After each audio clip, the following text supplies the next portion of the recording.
Hello, everybody, and welcome to my Tuesday Diablo 4 stream. Today, we're going to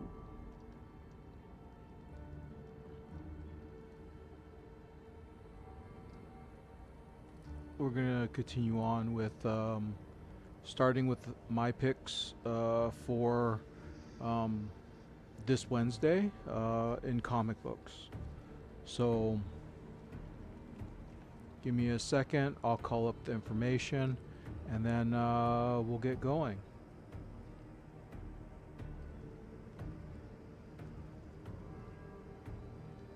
This week has a lot more comic books going for it because this week also includes the DC comics, as well as the Marvel comics will be probably a fuller week of Marvel comics in comparison to the week of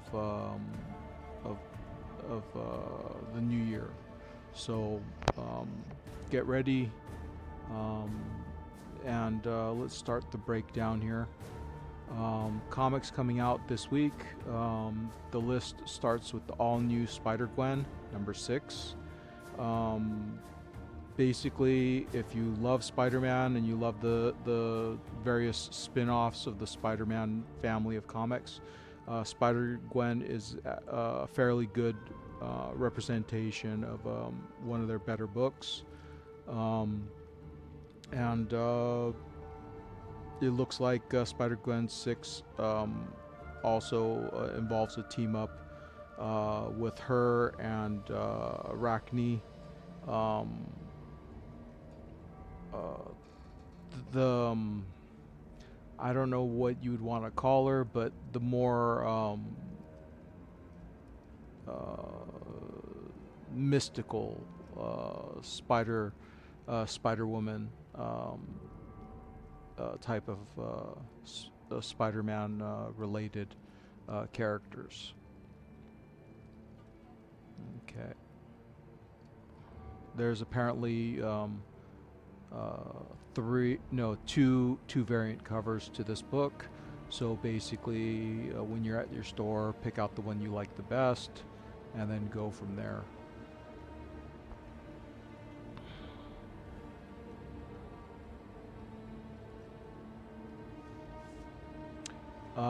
If you love the game Marvel Rivals, the comic book that's based off of the Marvel Rivals game, number one, the Cities of Heaven, comes out this week. This comic has also two variant covers, and it features storylines that involve that are based on the Marvel Rivals game. This is important because it's a Marvel DC crossover. Marvel DC team up Spider Boy. Basically, number one.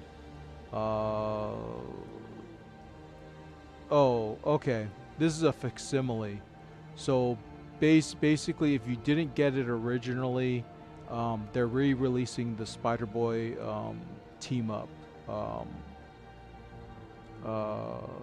comic book. It's basically a reprint. So if you didn't get the original, you still can get a copy of it. I usually get the DC Marvel team up stuff because to see the two comic book giants team up and create a story for that both feature both Marvel and DC characters, even if they're not always well balanced or not always true to the characters, they're still always interesting to read, and they're like once in a lifetime type of events type of thing. So basically, if you're interested in ever seeing what a combination of in this case it'd be a combination actually of Spider-Man and Superboy, um, you know, from the Amalgam universe. Basically, you know, this is a what they call a second printing um, of the book. Um, yeah, if you didn't get a chance to get it when it was a first print, they have a second print out now. Apparently, Marvel is producing it.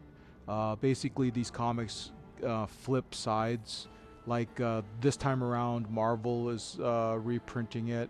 Next time, DC will reprint it. So, if you're a Marvel collector and wanna the Marvel reprint type of thing in your collection, and you want the Marvel side to be predominant, this will be the time to get it before it switches to DC printing the next copy. Um, Marvel Black, White, and Blood and Guts #4. Basically, this is a across the Marvel.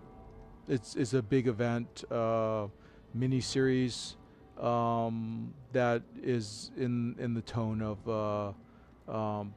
Black, White, and Blood and Guts stylings, where it's a little more violent, involves kind of like they say in the title, some little more blood and guts, in the comic, and the comic features a world shaking event, in which a handful of Marvel characters have to resolve by the end of the series. And when it comes to such things, you always want to get the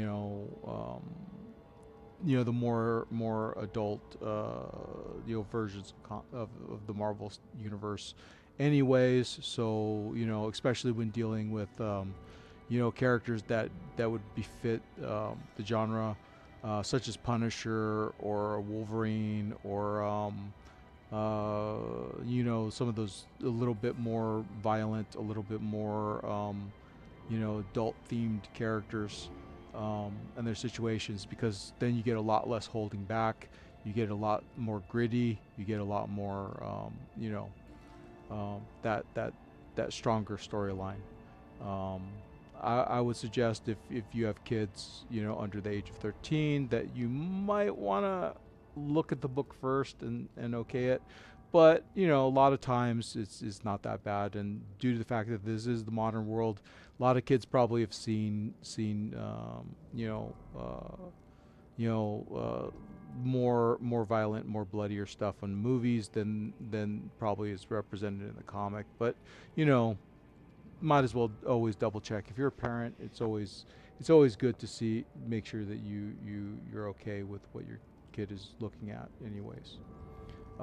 There's Nova Centurion #3, the story of basically the original Nova before he disappeared, and what he's up to in the Marvel universe currently. This comic has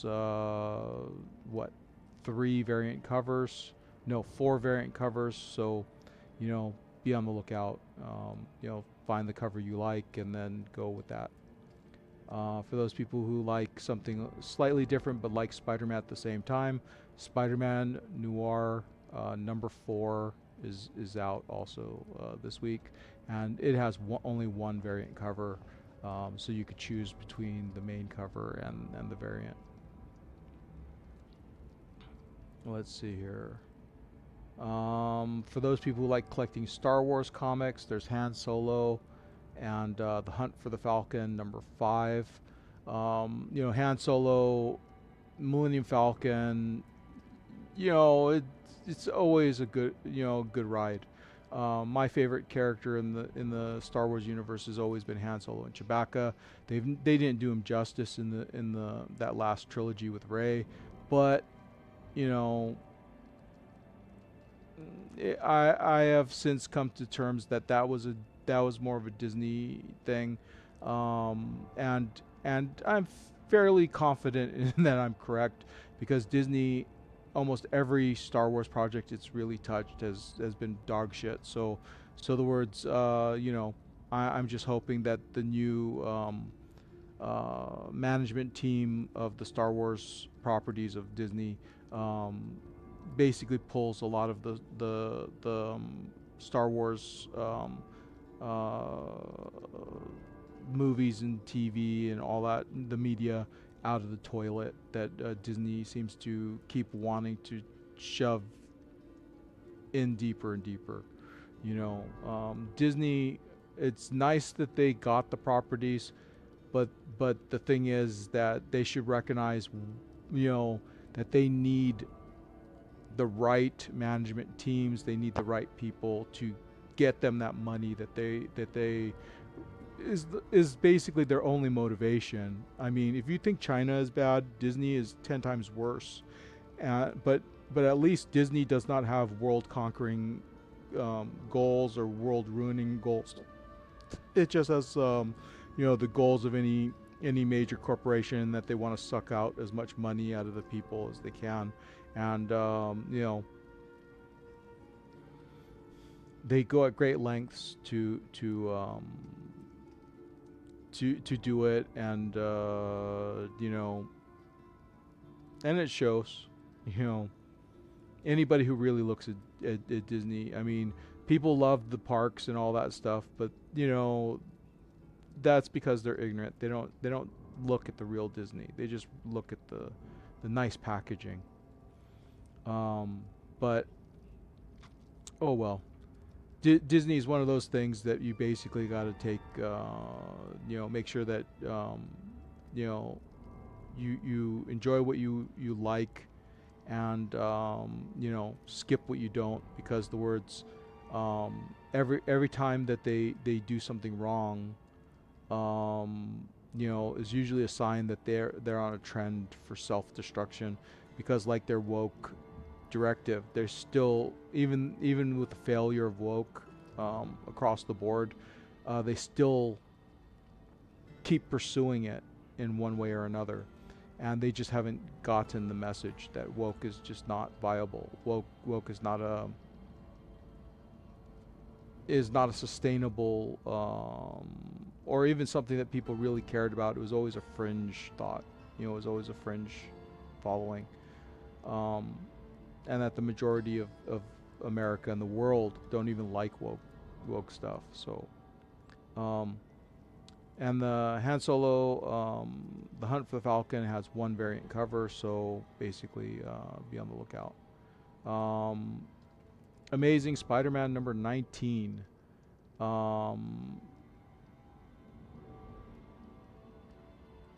It has about 1, 2, 3, 4, 5 variant covers. My thing is that I don't know if there's anything special about these specific Amazing Spider-Mans, but if you're a person who's just getting into comics, who wants something solid to collect, that's something that will be worth, I can't say bank or millions, and you could retire on, but Spider-Man is a comic book that is much loved. It has a lot of backing. They create new and new heroes and villains on a fairly regular basis. They have a strong animated feature life, and they have a strong MCU existence. So Spider-Man, Amazing Spider-Man, would be actually a good comic to start your collecting. It might not be the same Spider-Man that you enjoy in the MCU. You know, because this is the actual Spider-Man compared to the movie Spider-Man. As you know, when they bring Spider-Man or any hero to the big screen, it's usually not the exact hero. It's usually not the exact background, etc. They usually change a bit up for the you know, the movie going experience, the TV going experience, and they do that for a variety of reasons. One for what do you call it? You got to take in consideration that a lot of heroes can do things that basically the small screen or the big screen don't have the technology to capture yet. So literally for some of the bigger characters of the MCU, they're gonna have a hard time, you know, getting even just the look right. Um, and then also, there's also things about them that if they copied them exactly, then the words they wouldn't translate very well to the screen, in general. So they usually change little things, and then not only that, but they want a character that is a little more refreshing, a little more, you know, they're able to have the ability to create storylines and new original content for them, so that you know they could create, you know, a different, you know, and easily, um, create a different, you know, take on the beloved character, as well as be able to easily write sequels and this and that for them. So you'll probably never see an exact translation of like Spider-Man, Captain America, Thor, etc. to the big screen. You'll see stuff that touch on some of his, you know, bigger moments, but you'll never see it exactly, because there's no way, that would be a viable,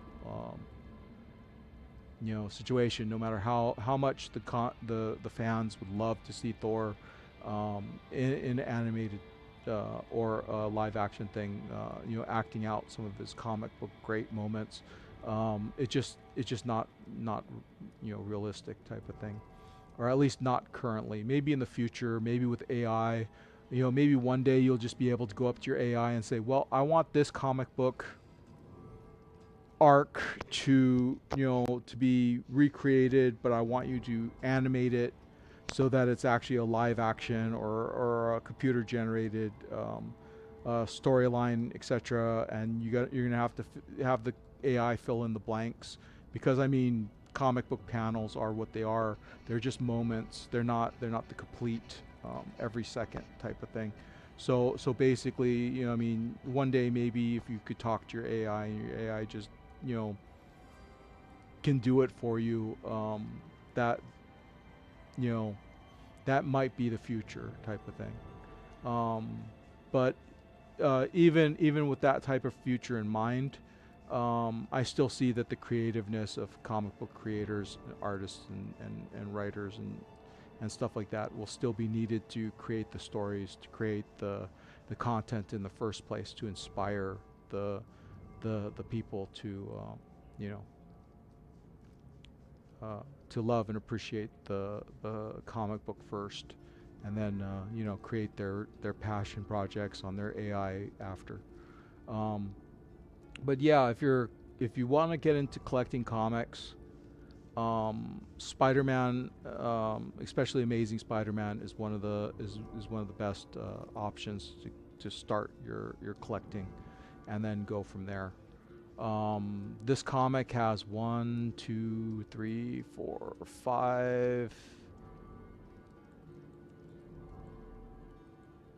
5 variant covers. So, like I said, you know, when you're at your comic book store, look through all the variants, see which ones you like the best, and then go from there. Next up, Ultimate Wolverine number 13. The Ultimate Universe is coming to an end. The Ultimate Wolverine storyline is probably also, heading toward that end. So, you know, if you're collecting the Ultimates, etc., and you're collecting Ultimates Wolverine anyways, you know, you should start seeing the ultimate end, storyline start being reflected in the Wolverine if it hasn't been reflected already. And this comic has three variant covers, so be on the lookout. There's Ultimate X-Men number 23. Yet again, this also should be heading toward the end of the current Ultimates universe. This comic has also 3 variant covers, so be on the lookout. Choose the one you like, etc. Then there's Venom issue 253. I've followed Venom since the beginning. He has a little bit of convoluted backstory, a little bit of convoluted history.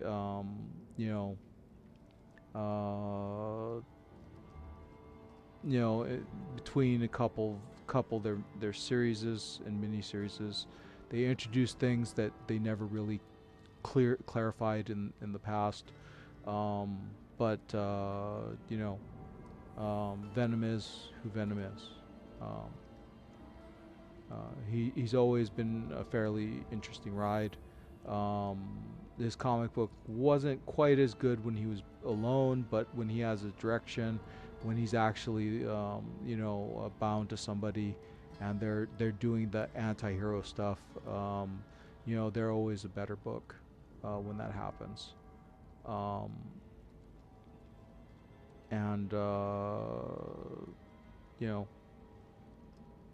Enough said.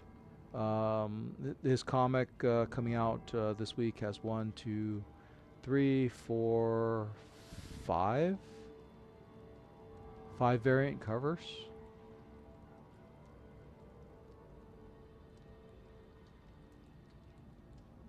Yeah, 5. So be on the lookout. Wolverine, X-Men fan favorite. Issue 14 of his current series. I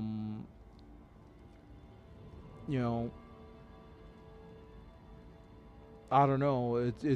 I usually collect Wolverine whenever, but I have realized that recently, Wolverine's being overdone.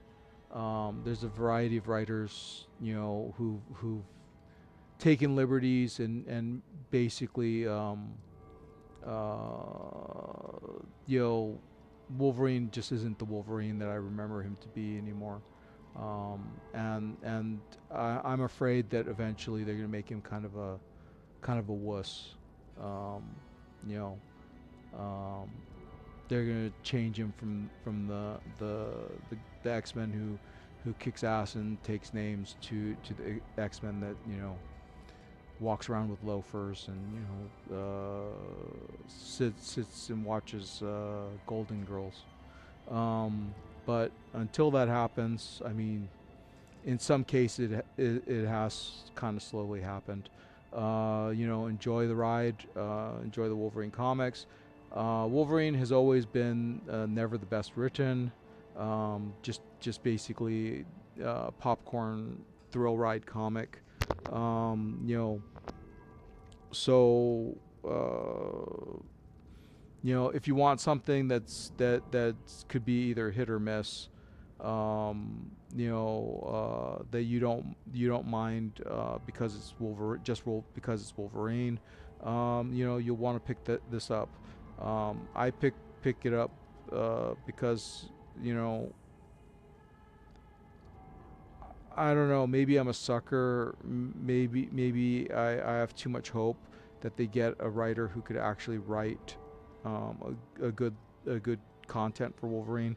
But after X amount of years of being patient, waiting for such a thing to happen, Wolverine has only had ever a handful of stories that were really, really classic, that were really strong, that hit hit on the dot what Wolverine is all about, and showcasing his abilities and stuff like that. But I still keep my hopes high, and I still get Wolverine whenever I still collect Wolverine whenever he shows up, type of thing. and he has 6 variant covers. And then we go into X-Men. X-Men has been a fairly strong book. Um, X-Men Uncanny was the flagship. X-Men that was created by Jim Lee back in the day has been a strong book since its launch. Um, this current team is not a bad one. It's Beast, Magic. I can't recognize the other person. Psylocke and Cyclops. Um, you know, fairly good team. And it looks like they're fighting Juggernaut. So anything that has Juggernaut fighting the X-Men is not a bad deal, anyways. You know, and like I said, X-Men as a whole has been a fairly strong title since the beginning.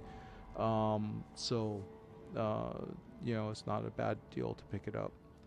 This comic has what, 4, 5, 6 variant cover. Yeah, 6 variant covers. So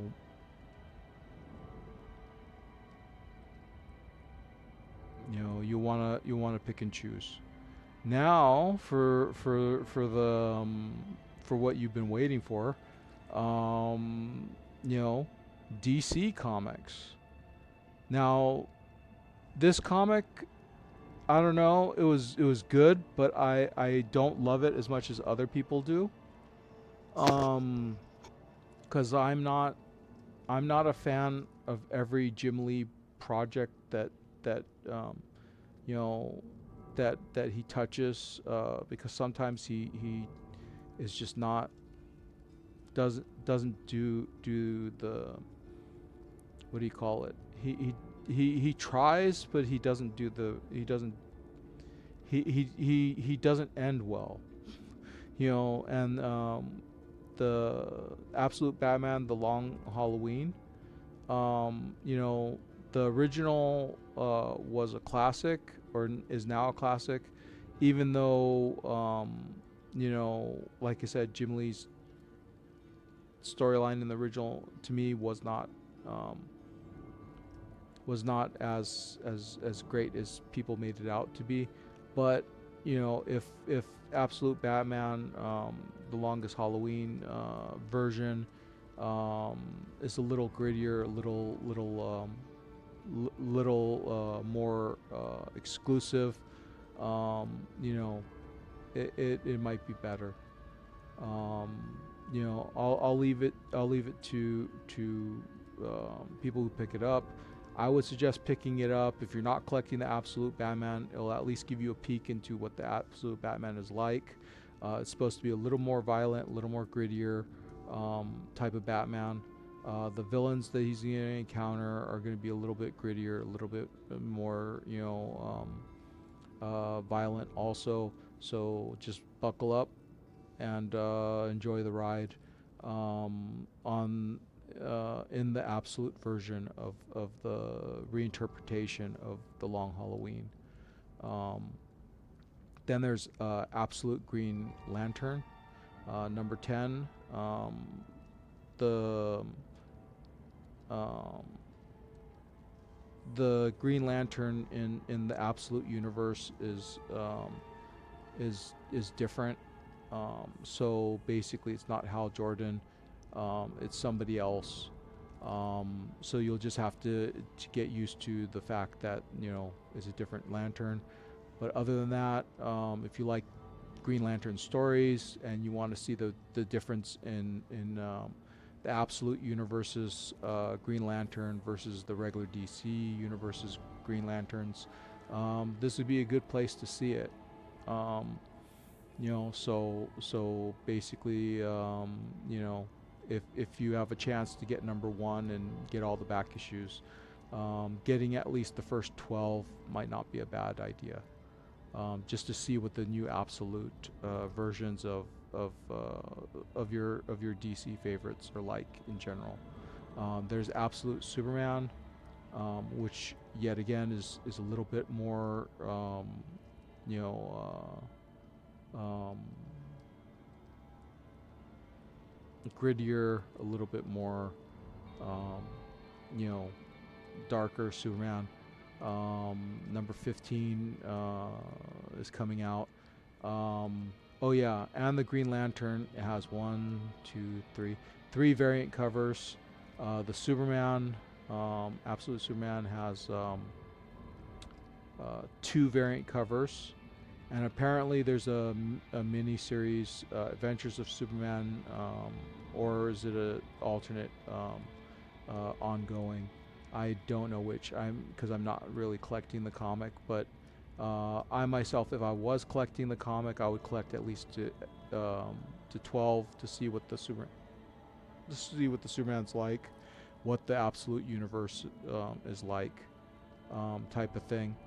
And this Adventures of Superman is obviously if it's not a Absolute version, just to pick up another take on Superman would not be a bad idea, because Superman is iconic in general, and to at least be exposed to the first, if this is a miniseries, to be exposed to what's going on in this miniseries, or to be, if it's an ongoing series, to be exposed to whatever take that this ongoing series has for Superman is not a bad idea. Because like Batman, if anybody knows any superhero on the planet, Superman's one of the most known superheroes on the planet. If you ask what type of superhero you would like to be, and to some kid in Timbuktu, they probably say something like Superman, Batman, etc. Because they've just been around for a while. They're just so well known. They're, like I said, iconic. I myself am not a big Superman fan, because I don't like over the top, overpowered superheroes in general. I like the more down to earth, the ones that have to struggle, the ones that have to use their brains, etc. Like Batman. So I don't hate Superman. I just don't follow him forever. I just pick and choose, And this comic, Adventures of Superman, Book of L, it has 2 variant covers. The current Batgirl. This is a version of Batgirl that I currently like. The daughter of Kane, international assassin. Turned into where his daughter turned into a person who goes up against criminals, rather than being one herself, who fought back and tried to get rid of her father, type of thing, who her father had forced her to live a life of silence and focus, so she doesn't talk. And who became a Batgirl for extended period of time, when she crossed the paths of Batman, was inspired, etc., and came over to the light, as you might say. This is Batgirl number 15 that's coming out.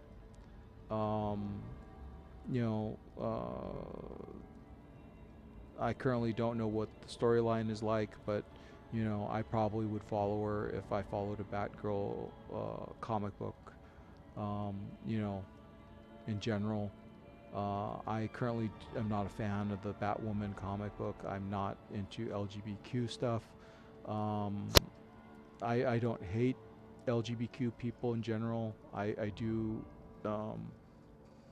How do you say it? I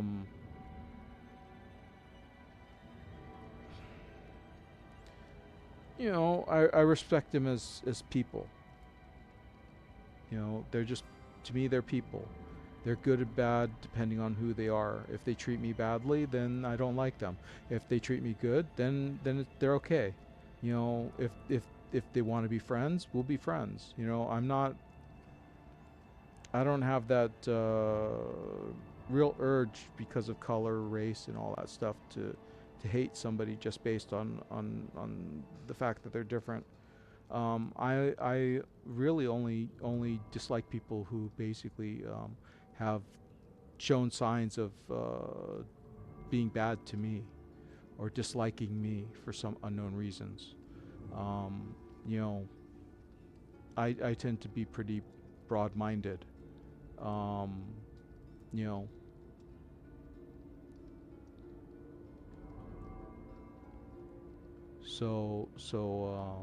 you know,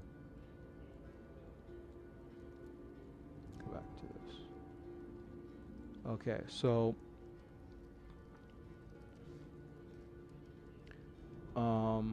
Batman number 5. Basically, Batman has got a new artist, got a new writer. They restarted at number 1. You know, I hope that this Batman is better. Basically, it looks like George Jimenez has come back to the book. I don't see who the writer is, but I know that King, who was previous on the book, sucked eggs. You know, he was a very bad writer, and I hope he you know, never comes back to Batman again. But it's not my decision. It's not my company, so who knows what will happen in the future. Oh yeah, and Batgirl has one variant cover. So if you're interested in checking out Batgirl, you know, there is one other alternate cover. And the Batman number 5, you know, has 1, 2, 3, 4, 5 variant covers. So you know, pick and choose.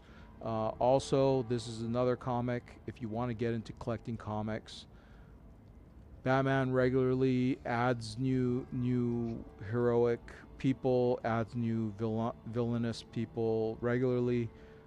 So it would not be a bad comic to jump into comic collecting with. Not only that, but he has successful merchandising, movies, DCU movies. He had successful television show back in the 60s. I mean, Batman's been around and he's been fairly successful in a lot of different media. So I mean, he's not a very bad. You know, he doesn't have a very bad comic to collect. You know, over time, there you will get some spotlight issues where you will get hit newcomers,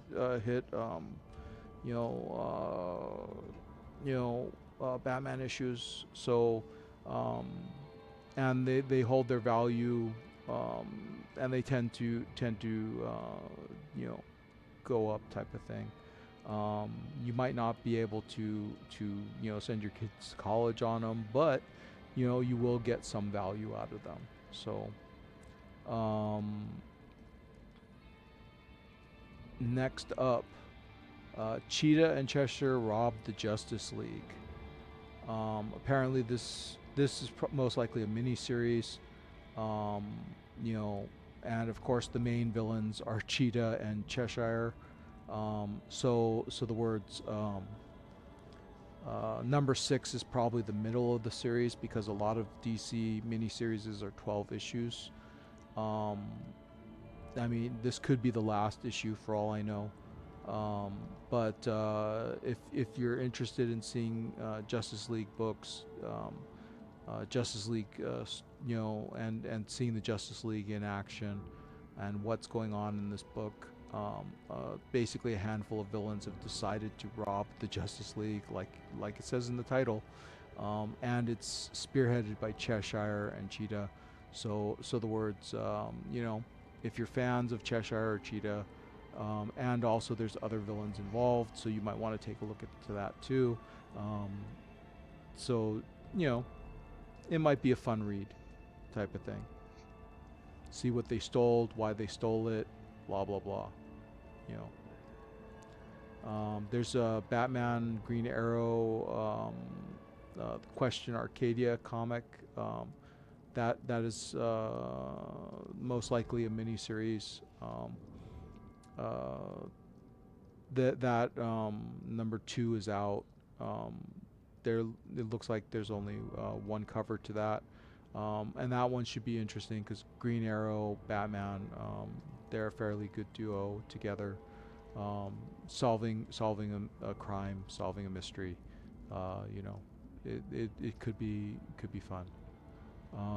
I usually pick up whatever Batman comics cross my path. You know, I don't usually say no to Batman. He usually, if halfway written right, he's always a good read. There's a DC yearly event comic called DC KO Night Fight. Basically, number 3 is out this week. So anybody collecting the DC KO miniseries and its spin-offs, the Night Fight issues, number 3 is out this week.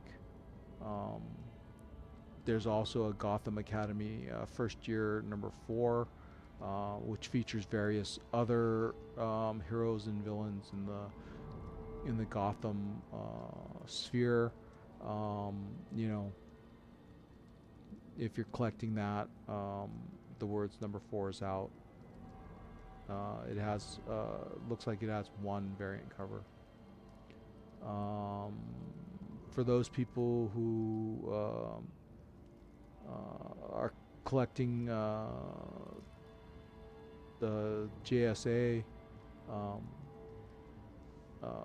Justice Society of America, basically, you know, a alternate lineup of the Justice League.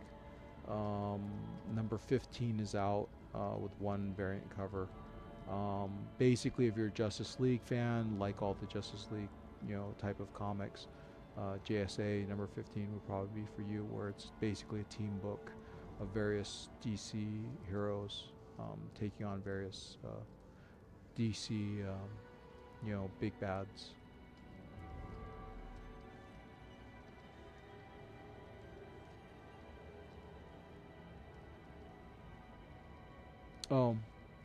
Apparently DC is reprinting Superman versus the Amazing Spider-Man 50th Anniversary Edition facsimile, basically meaning it's a reprint. So if you ever wanted to see Superman crossing paths with the Amazing Spider-Man and the events that happened within that comic book, you know, this is the reprint. Apparently, DC has the rights to reprint it this time around. Marvel had it last time. They, like I said, they switch off. So basically, you know, if you ever wanted a copy and you couldn't get the original, this is a time to at least get a reprint. You know, so that you have the story, and go from there. Now, this is something that that I'm gonna bring up because Supergirl is getting a movie, and it's gonna be coming out quite soon. So basically, the comic book miniseries that the movie is based off of, it's not gonna be 100% the same, but there's gonna be elements of the movie based off of Supergirl presented in this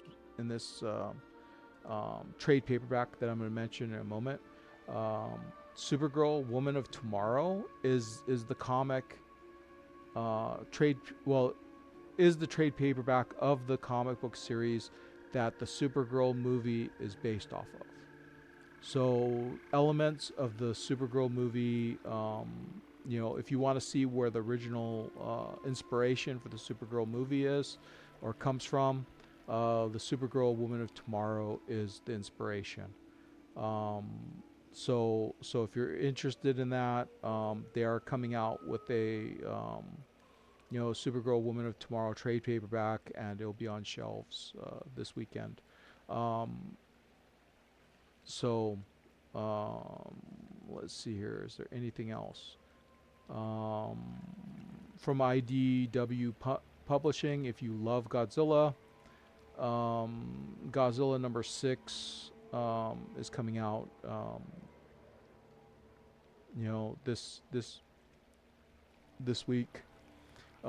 They have four variant covers.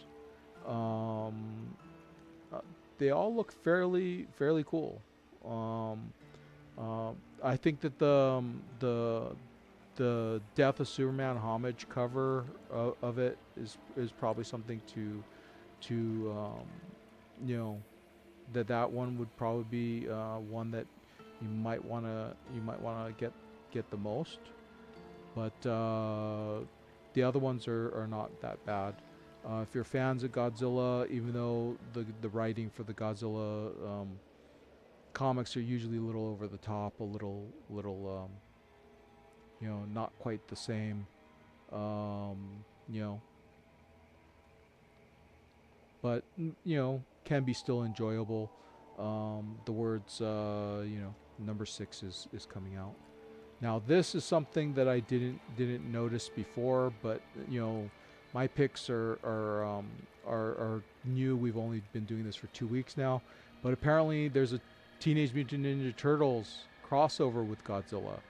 So the words, if you like these type of crossovers, and you love the Ninja Turtles and you love Godzilla, hey, your day has been made. Wednesday they're gonna have number 2 of the Ninja Turtles Godzilla crossover. It has 3 variant covers, and enjoy. And you can't beat 2 iconic groups like that, Ninja Turtles and Godzilla crossing over. That's just in some cases too good to be true. But I'll leave that to to the individual person. Now, as we get into Spawn, the Dark Ages number 4 is coming out. There's a couple other Spawn books coming out, but I'm not really that interested in them, or don't know much about them, so I'm not gonna focus on them. But Spawn the Dark Ages, I do know about. He was a fairly good character, and I can endorse Spawn the Dark Ages. So number 4 is coming out. It has 1 variant cover. So basically, if you're interested in that, it's on its way. It'll be here tomorrow. There are other comics which I also am interested in, but I'm not sure everybody else would be interested in. But I'll bring them up over time, see what people think, go from there. Okay, so that's it for today's my picks. So hopefully you enjoyed. Hopefully you got some some choices now to make, or you're happy that none of the comics that you're interested in are coming out, because it'll save you some money this new year. Now, as for people who don't know how to read and who I would like to stop sending shit to my stream, Streambo has apparently attacked my chat again. So I'm going to report them, and then we can get into what we all want to move on to next, would be the Diablo.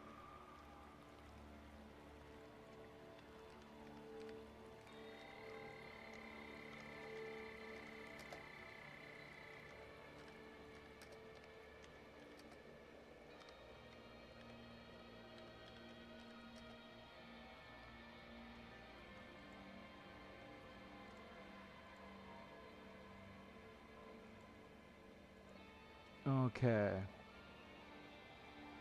Let's get the Diablo up.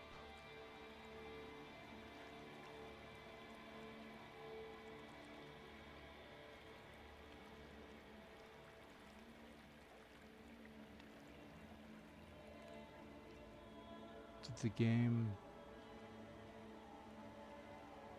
stall?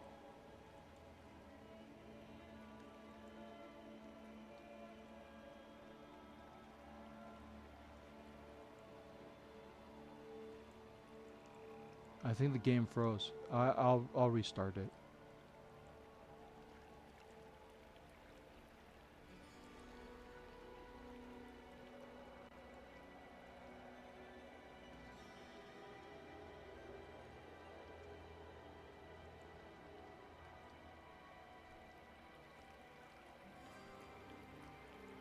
I'd worry about a company who doesn't know how to read, you know, because I mean, I specifically post, do not post your bots, do not post your self advertisements, do not post your ads onto my chat, and they do it anyways. So, you know, apparently they don't know how to follow instructions and they don't know how to read. So I would worry about Streambo, because if they can't read and they can't follow instructions, how can they help you?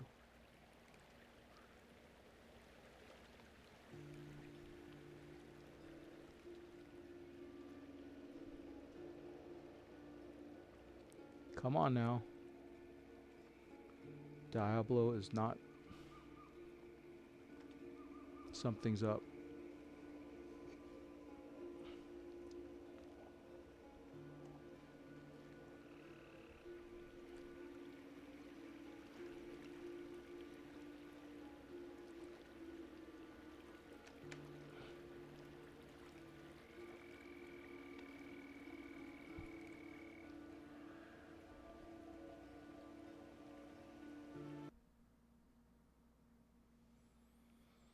Okay, let's get Diablo back up and running.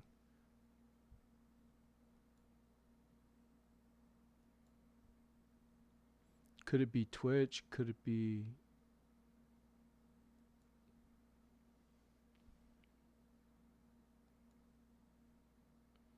I don't know. We will see.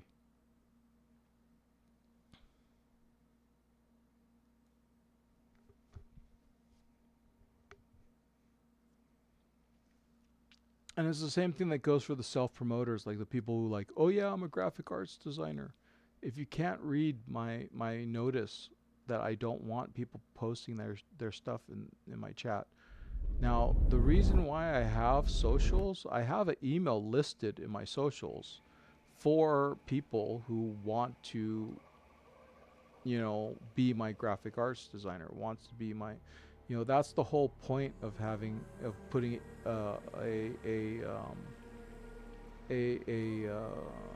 you know, I don't know if you would want to call it a business email, but putting an email so that people can contact me, you know, listing it type of thing, you know, but I guess that's too hard to ask for people, you know, who just basically want my money that I don't have, you know. Because let me put it this way, is that, you know, assuming that if I did get everything I needed to become a Twitch associate, I don't know if I'll have the money or ability to get emotes to pay for anything up front, because the words, I don't have money, I don't have an income right now. So therefore, you know,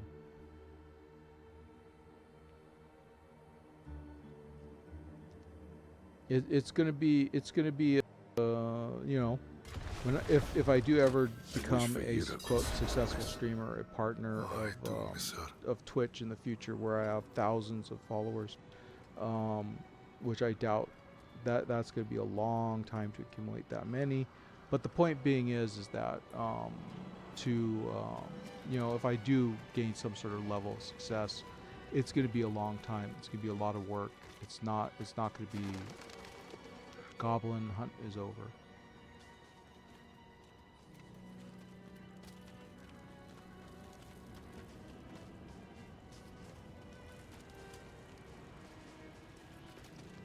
so I did the right thing.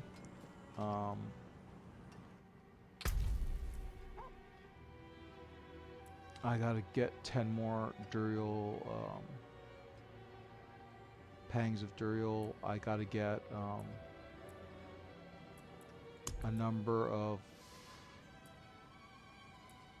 yeah, I gotta get what?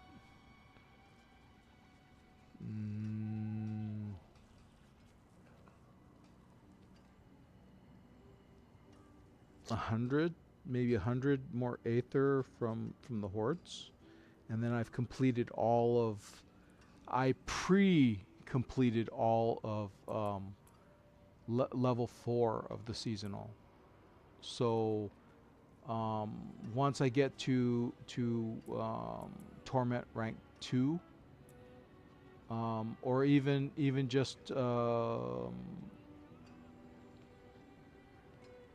just finishing up this rank 3,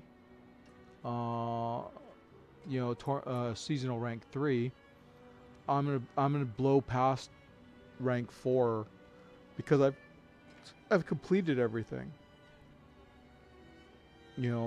So the words, there's not going to be anything left for me to do there. So I'll go right to seasonal rank 5, and then and that involves going to torment level 2. So we'll just have to see how that goes. The Pangs of Duriel are difficult because it's hard to get the hearts to summon him in the first place. So I got to go out.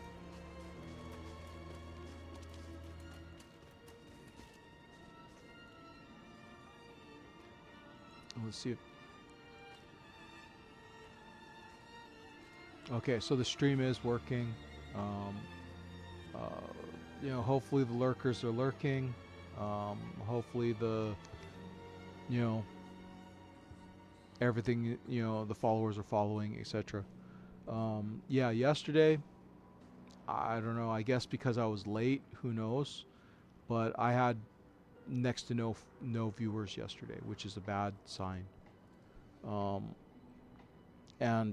Like I said on yesterday's stream, if I can't get a steady group of people who want to watch my stream, then maybe in the future it might be better for me just to stop streaming, because the words, if I'm not going to get anywhere with it, what's the point? There's other things I could try to do that'll advance myself. Streaming is just one idea. If it doesn't work out, I'll just have to find another. Streaming was one of the better ideas because it basically, you could be fairly laxed, you could be fairly kicked back with it, and you could do a lot of what you want to do. You have a lot of freedom.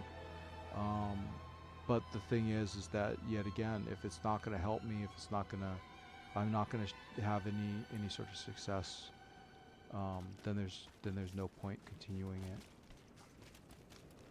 Because I could have just as much fun, if not more fun, by not streaming. Go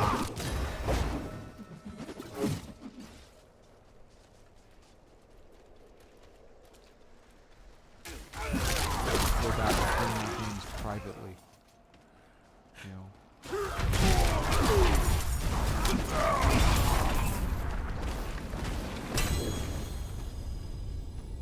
Two-handed sword. Yeah, one of the main things that I gotta do is I gotta try to find a weapon. Because the words, the one thing I'm hurting in is that I'm hurting in that I don't have an ancestral, I don't have a sacred weapon to use. I would like to get a ancestral version and then convert it to sacred of the Oswald the blacksmith, his sword. Because it would just be cool, because it harkens back to, like I said,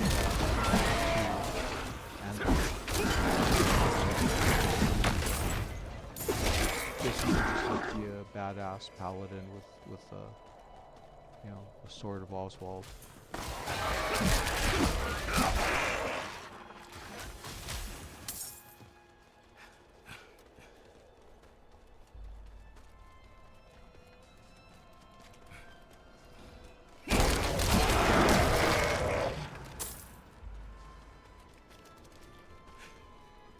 Yeah, right now I'm just testing out my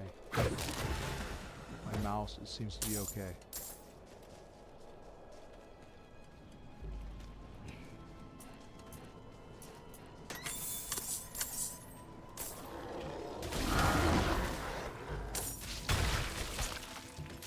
Okay, something's wrong. One of my buttons did not do what it's supposed to do. I'll have to double check that. Okay.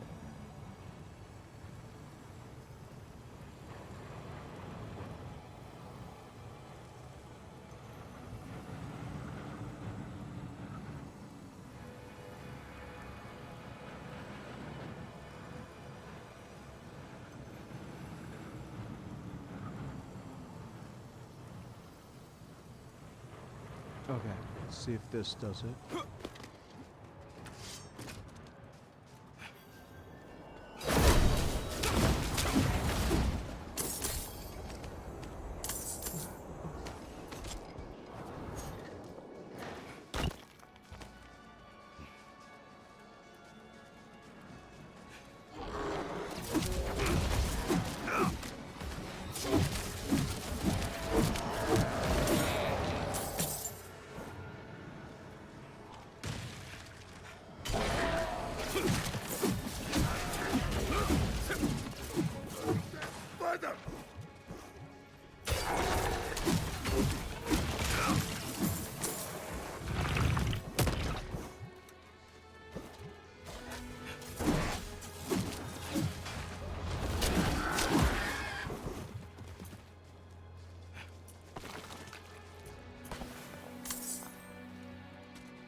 Okay, I got a wrist break.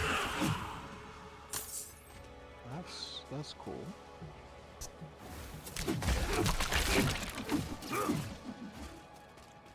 I'm half the way, about a little less than half of the way from earning my next divine favor, so.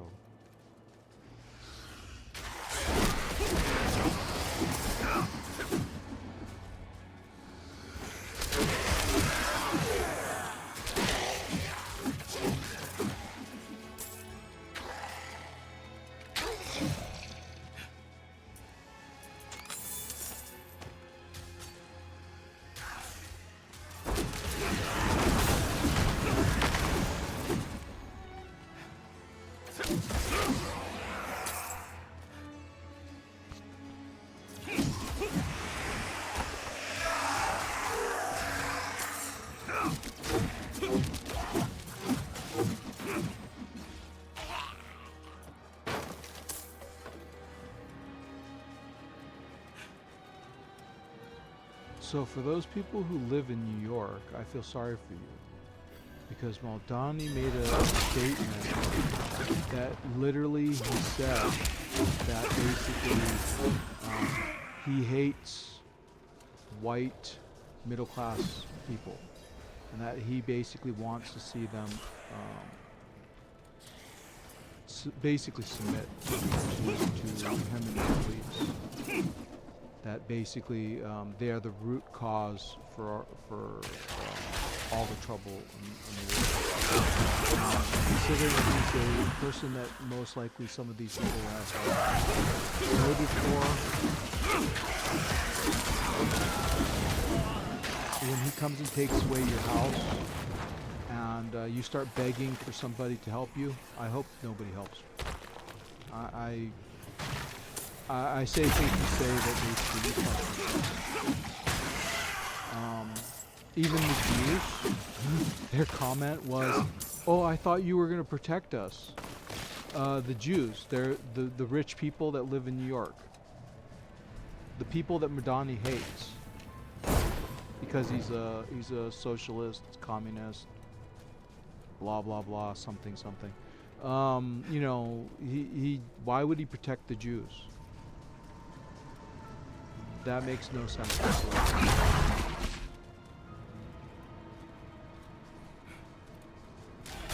So, you know, it's gonna get worse before it gets better. It's like the countries of the the EU. You know, they're complaining, they're whining right now because of what? I don't think that a lot of the people in the EU are crying because America did what it did. I'm pretty sure that they're crying because they realize that they are not America's bestest of friends. So therefore, what if America decided to go rogue and basically said, "Screw all you guys, because you've been backstabbing us for how long? You've been treating us like garbage for how long?" And simply decided, well, we're gonna do what we want now, just like China, just like Russia. We're gonna only be there when it suits our own goals, and then fuck you. You know, basically we don't care anymore. And then what would the EU do? What would NATO do? Nothing. They couldn't. They're not. They don't have the balls to do anything against Russia. They don't have the balls to do anything against China. So I mean, and they themselves have caused more harm to America and America's security than Russia has in the last X amount of years. You know, by giving China all that money to basically become the tyrant that they are because of their own ignorance, for allowing Islamists to take control of their country and this and that. I mean, they've done it to themselves. They literally have shown that they are not our friends. They want to see us fall. You know, the Danish themselves gave weapons, as well as the Israelis, to people who are enemies of America. You know, and who are conducting anti-American activities. And it was their weapons, Israeli and Danish weapons, that they were using. What type of friend is that?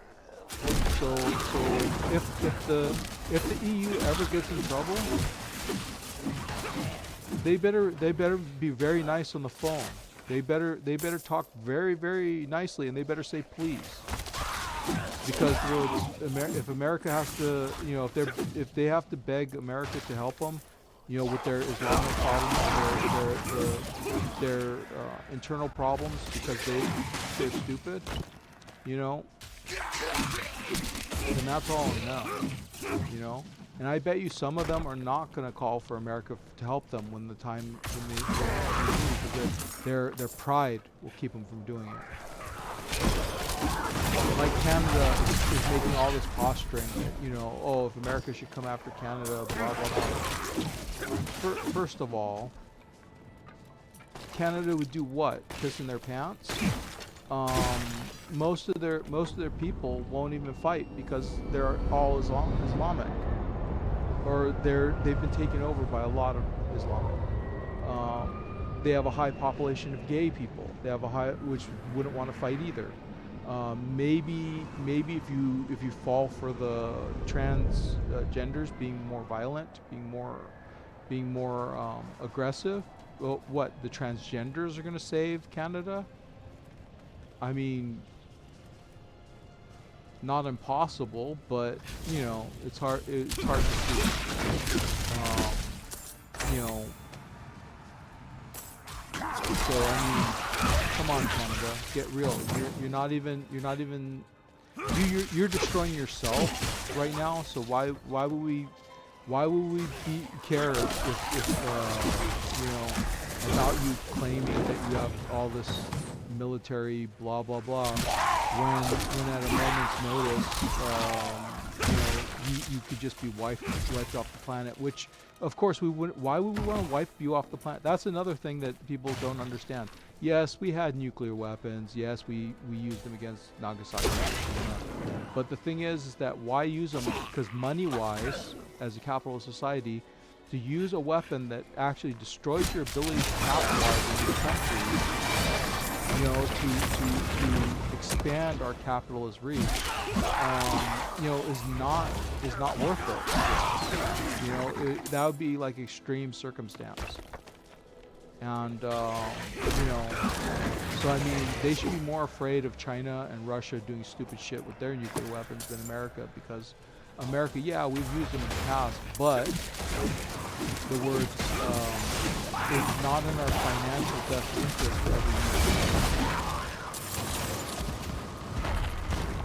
Because how will we get to resources? How will we get to vital rare earths if we nuke someone? Come on.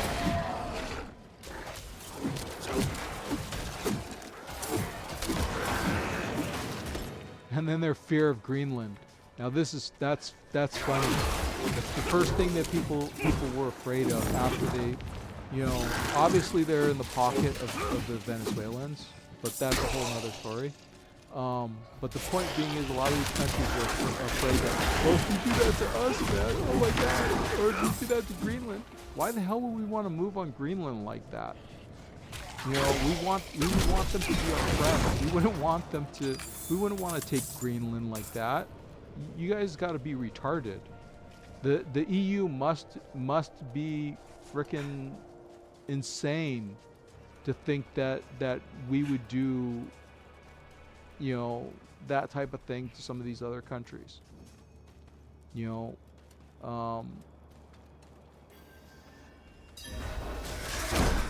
because let's put it this way: why would you want to do that to Greenland and open up the opportunity for basically Greenland revolutionaries to form, to want to free Greenland from America, when you could befriend the Greenland population in general and just have them want to be part of America? That would be a stronger, and we don't have to put military there. We don't have to enforce nothing. We just come and go as we please, and you know, we work with the Greenland government. You know, my thing is that the Danish are overthinking it. You know, that basically the Danish actually should be investigated, but that's a whole nother story, because they're part of the mass immigration thing. The Danish themselves are not innocent. They're not. You know. Like I said, are the Danish really our friends? They're doing a lot of shit. It's questionable. People call them the Israelis. The Israelis are doing shit. But the Danish are just quieter about it.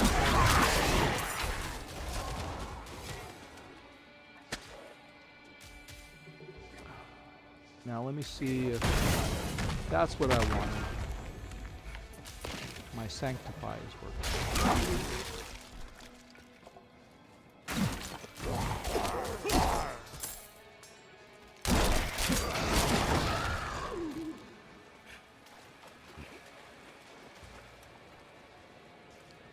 Basically, the people that are crying right now are the ones with guilty consciences, and that is a bad thing, because that means that a whole lot of these EU countries have bad consciences, that they've been fucking America for a while, and they don't want America to do what they did to Venezuela, and they know that America could have done that at any time, really, if they wanted to. That's the thing. All these countries think that they're really strong and, oh yeah, we're really smart and do the right thing, but a lot of them are just as corrupt and fucked up as, you know, anyone else. It's just where are they on the spectrum? I worry about the Danish because of the very fact that they're socialists. They're not communistic. They're not what do you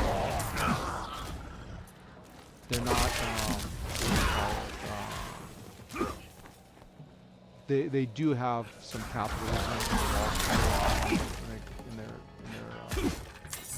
with their country, but the thing is that they are socialistic about it. And they're not very. Let's put it this way, if you look at the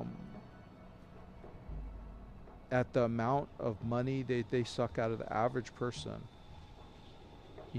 they suck a lot of taxes out of the people because the words, they have to pay for their programs. They have to pay for this and that. And the words, yeah, Danish might be considered, one of the happier groups on the planet. But the thing is that, I'm sure that if somebody ever really comes along and could offer the Danish people the ability to lower their taxes by 50%, they'd probably jump at that deal, because Danish people pay like up to 60% in taxes. So if America really promotes to the Danish people that, hey, if you join us Americans, our tax system only goes up to 40%. So the words, you'll be saving 10% of your money. You'll get back 10% of your money just by joining us. You might not have all the benefits that you do have as Danish, but the thing is, you could reinstate some of these benefits. You could reinstall, the ones that you want, and there's ways, especially since the Republicans are reducing actual taxes in America. There's ways that you could actually, continue to pay less taxes, a lot less taxes, by being American than by staying Danish and keeping the way of life, etc. And I'm sure that a lot of Danish would be like,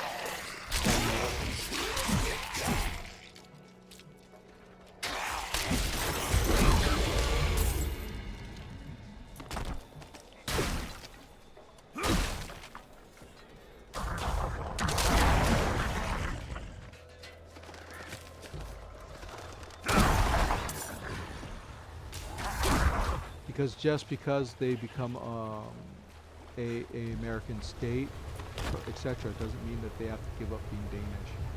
Some of their traditions and all that stuff.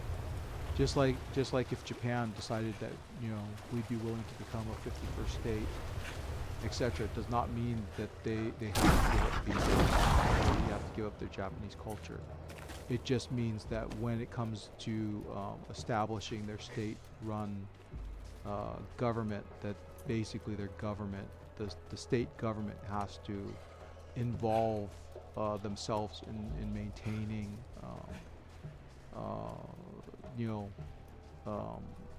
the Japanese cultural the Japanese culture while they're part of America.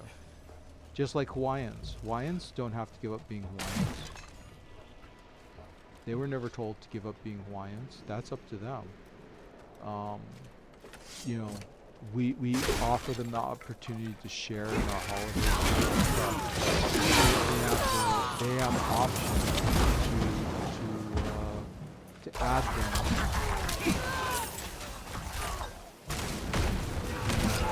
That's all based on their state government,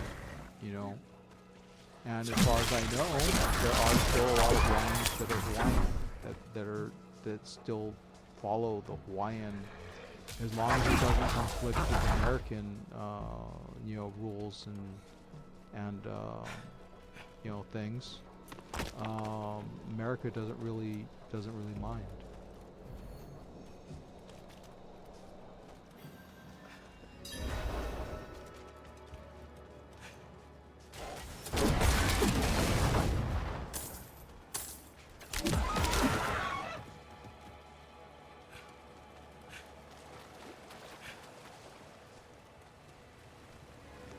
And not only that, but like with Greenlanders, why we want to change?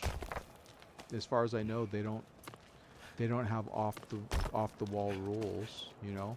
And I'm pretty sure that if Americans give them some common sense, they'll tone them down. Don't use dynamite for fishing, because apparently the Chinese don't realize it benefit them greatly. You know, or don't use electric pulse fishing. You know, yet again something that Chinese would seriously benefit from, because Chinese fishing methods basically don't leave fish for the next season.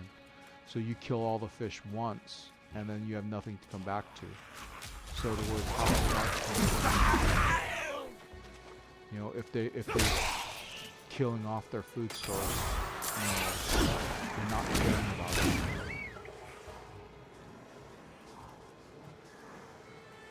You know, because what's going to happen next year when they send out their fishing fleet and they can't find any fish?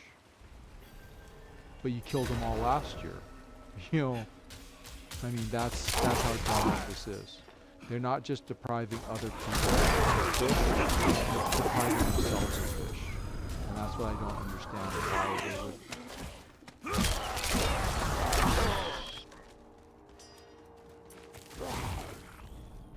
And they've been doing this forever. They did this with sharks, they've done this with dolphins, they've done this with all of them, and they haven't done that.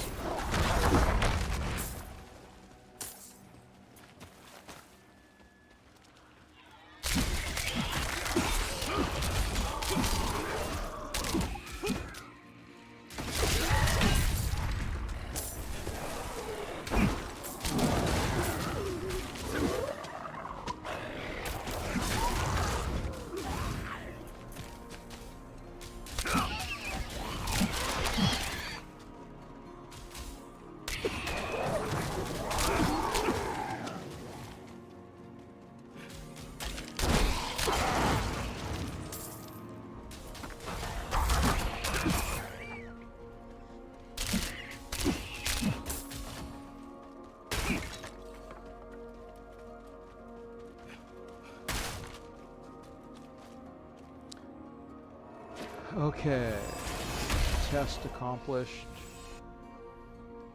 Now let's think about what our next move is. I think I'm gonna go do one more hordes to get that complete.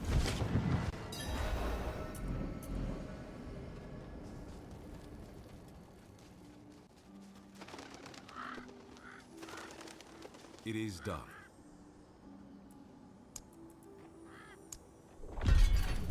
If you don't need anything, I like getting the collection of chaos, because collection of chaos is a little of everything.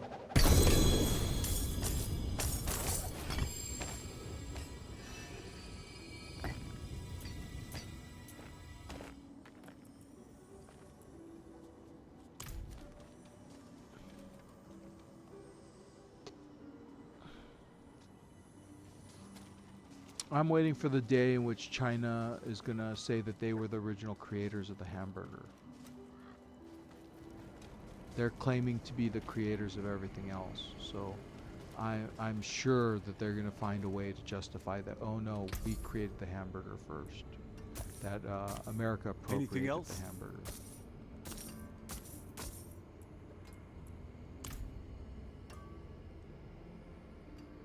Dark days upon us. You need a proper fair trade.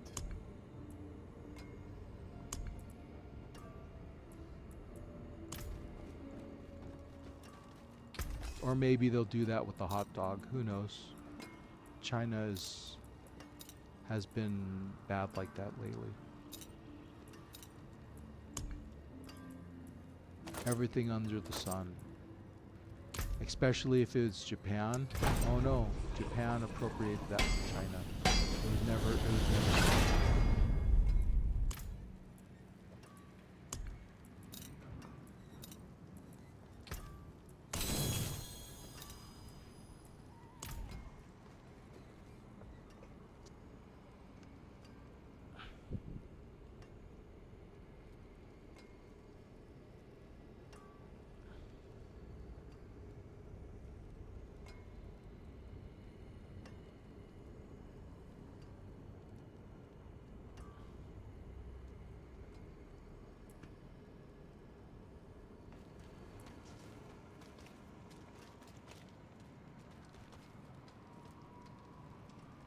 Okay.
I don't have any Duriel hearts, so I'm gonna have to spend some time in the Helltide.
I'll do it anyways because the words I do need, I want to complete that.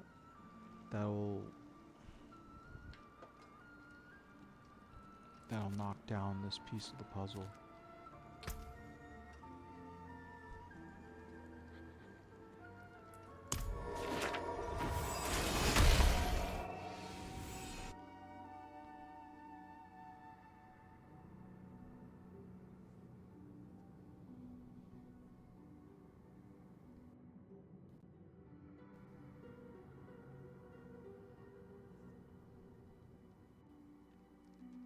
Well, interested in Jack in the Box and you like Labubus. Jack in the Box has the Labub item that comes with their Midnight Supreme Munchie meal. And it is officially out as of yesterday.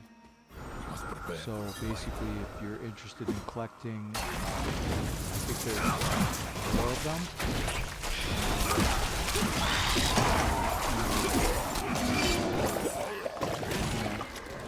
Like I said, they're out. Each meal comes with a random line package. You can't tell what Jack in the Box figures in the packaging.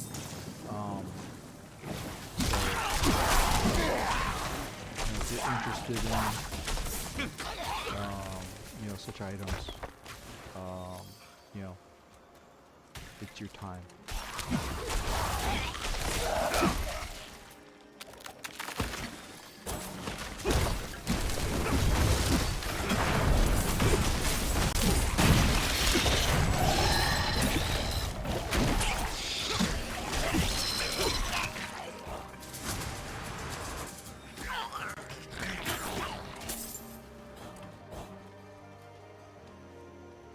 Even though I'm not, I don't have I'm not, get any money for advertising for Jack in the Box. I still appreciate Jack in the Box. And, I am so therefore these figures I would like to at least the ones that I find that I think that look the coolest.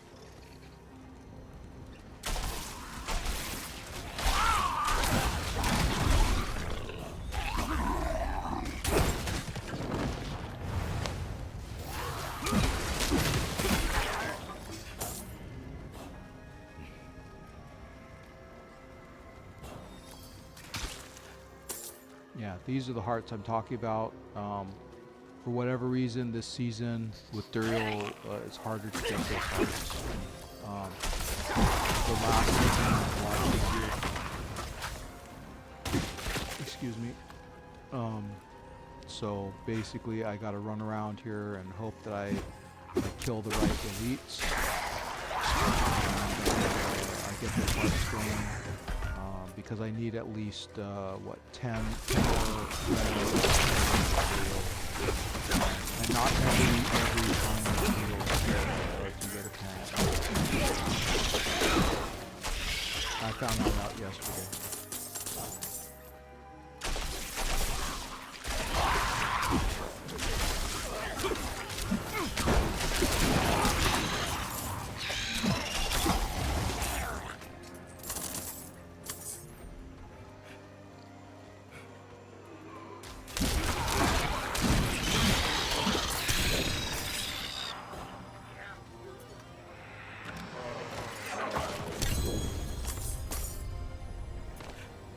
Okay, that's 2.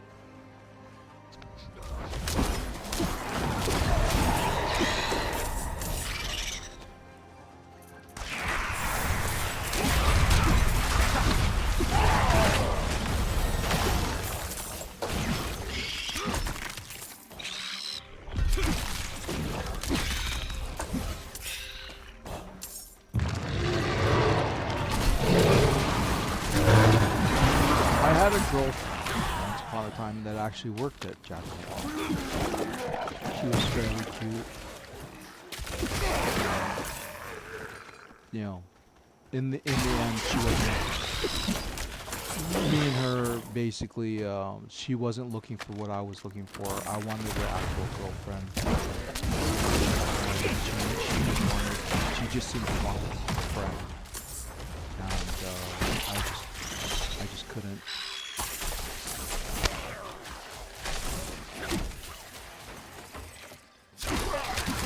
I didn't. After a while, I just didn't want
guess if all white have a white supremacy problem, then I guess all black have a black supremacy problem too, and all Islamics, you know, because it's not specifically tied to a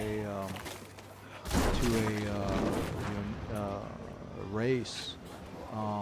You know, they have a Islamic superiority issue too.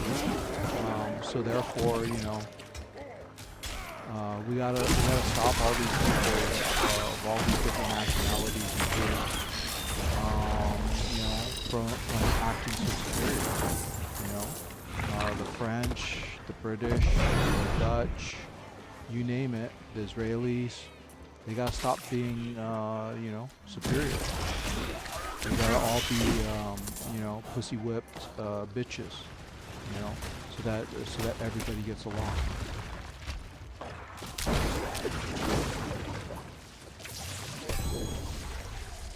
I mean, it's some of the funniest shit when I hear, oh no, to be successful and to own your own home and all that stuff, that's a sign of white superiority.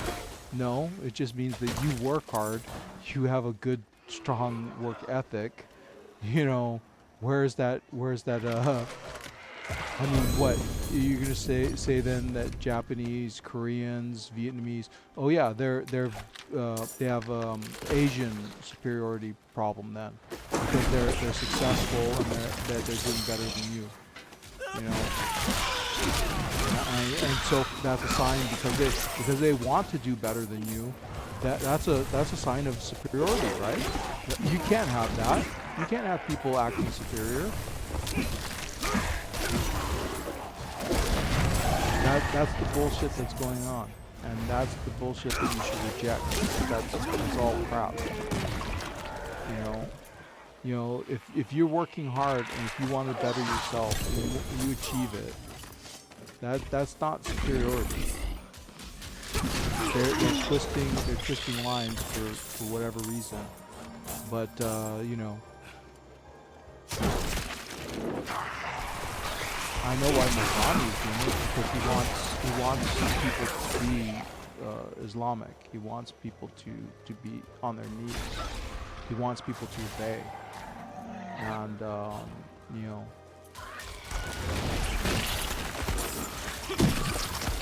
know, because I mean, why would he want people to struggle against Islam? He wants people who just give in. You know, because it makes their job easier. And in the end, if America is smart, they should publicly execute Moldani. When they finally are fed up with this shit. And they should get the real reason. And they should do his entourage too. Because they bought into his bullshit.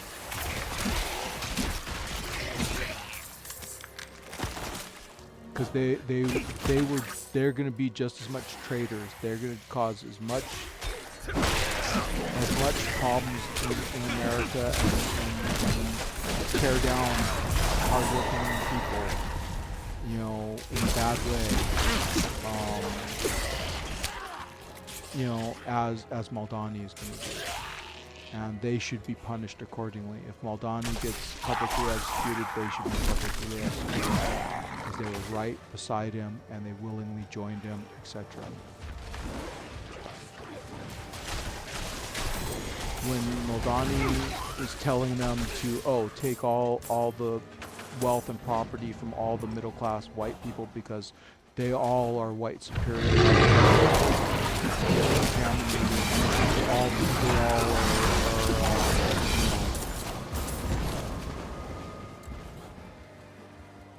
Are the enemy, pretty much. And you know, if that's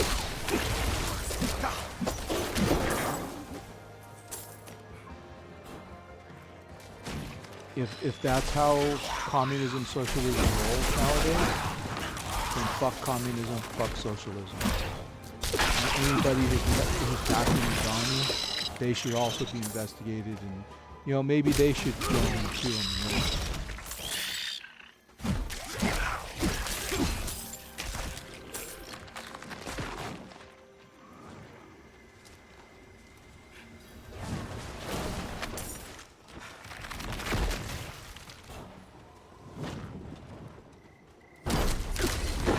Because like I said,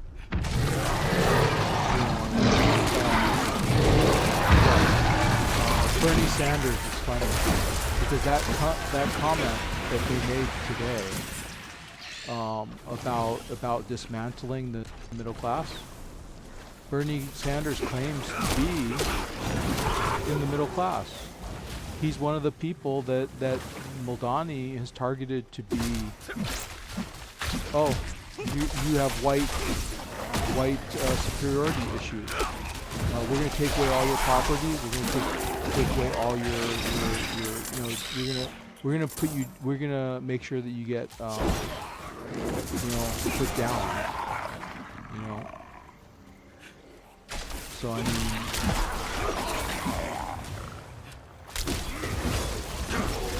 Bernie's going to get a wake-up call.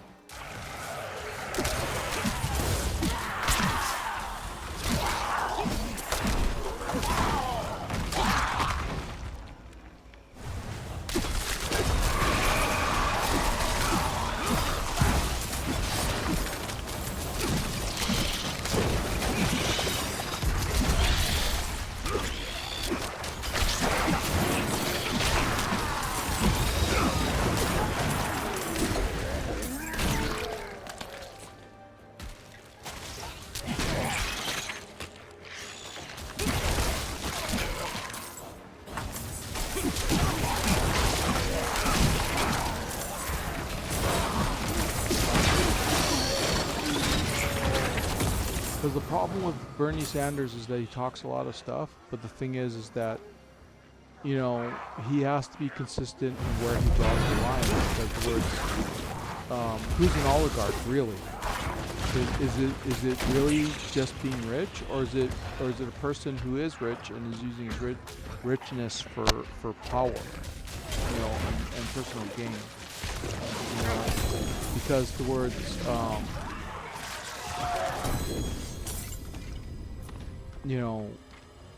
Because there are super rich that mind their own business. They keep under the radar.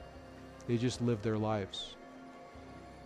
And then there's super rich who influence governments, change policies, control corporations, and whatnot. But which one is the oligarch and which one is the... it's just it has the benefit of being super rich.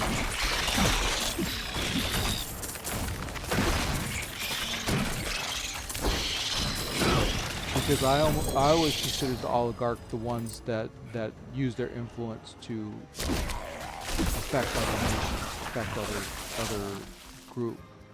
That they're the ones that cause the problems. Is that they use their wealth to spread their own beliefs, like the multi-immigration, the damage that they're doing in Europe. That's a bunch of quote rich people of undetermined richness, who came up with an idea of, oh yeah, I like the concept that of this and that, but they never realized that that the way they chose to get there is actually causing more harm than it is causing good.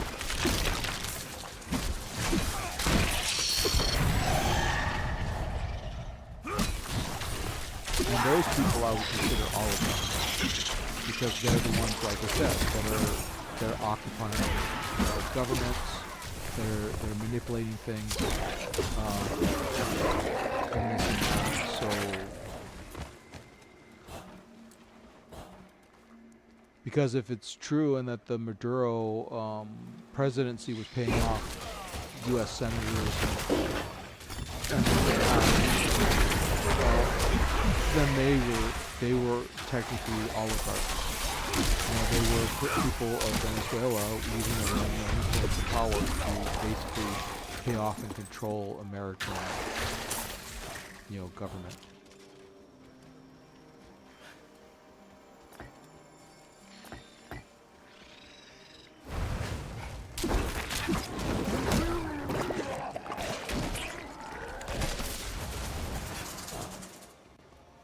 And now the question is that if they had that much money in the American government, how much money were they using to influence the European government? And maybe that's a little more of the reason why Europe is so afraid of America right now, is that basically if America does a little digging, that maybe they'll find, hey, maybe the Danish are getting a lot of money from these people.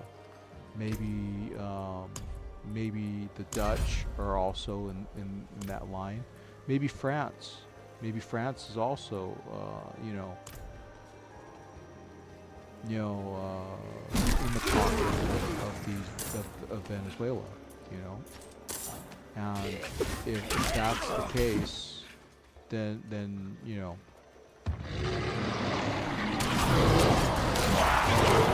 would make sense of why they're so afraid. Oh my God! They're so afraid.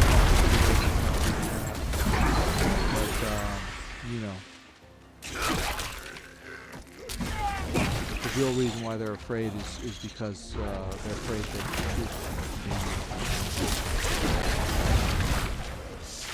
this pain was meant for you.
Funny thing is that the only country that acts reasonable and nice to America after the fact is Germany.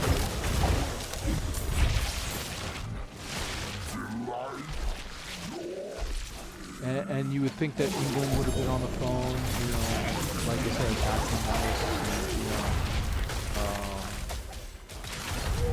and, France maybe, because they believed in democracy, but yet they didn't back America in freeing the Venezuelans so they could experience democracy. I mean, because their president wasn't legally elected. He didn't like the election results, so he stayed as president.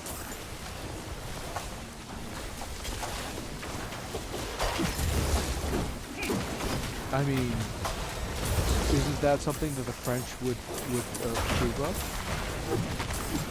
I mean, we reinstalled democracy in Venezuela, basically, because it's not like we're going to stay there. Yes, we're gonna pursue our own interests, but we're not gonna.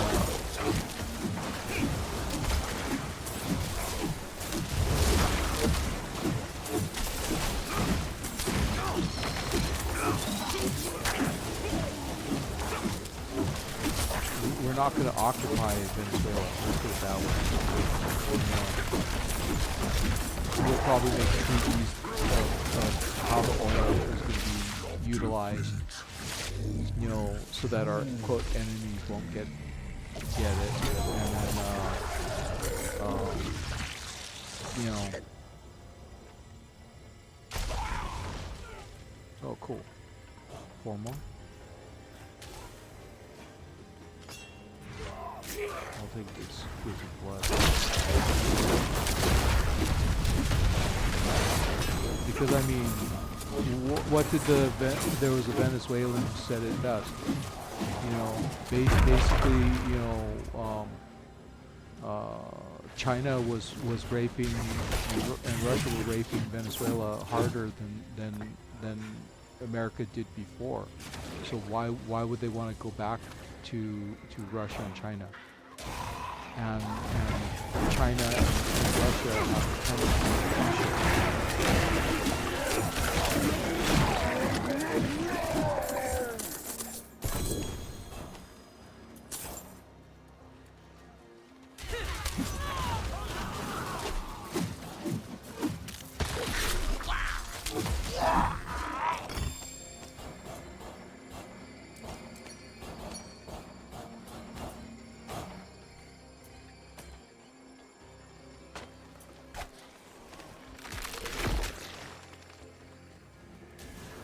You know, the idea of communism, the funny thing is that even though it's never worked, it killed so many people on the planet. You know, Stalin basically, you know, is an asshole. Because he created a concept that can never work. Because all he does is communism creates dictatorships. It doesn't create a society for everybody. Because once the money is all constituted into corporate government, the words, they become the dictators. The people don't benefit from it after that. Okay, I got, like I said, 4 more.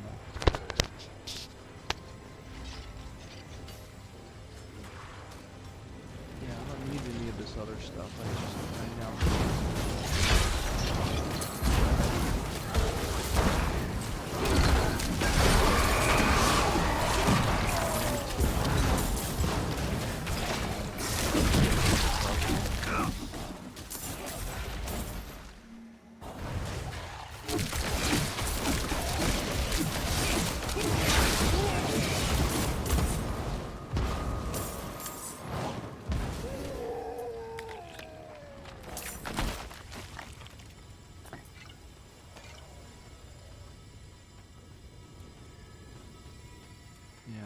That other guy can have all that stuff.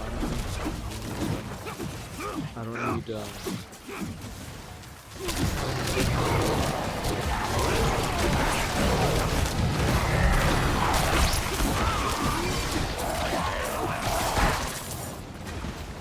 just need those.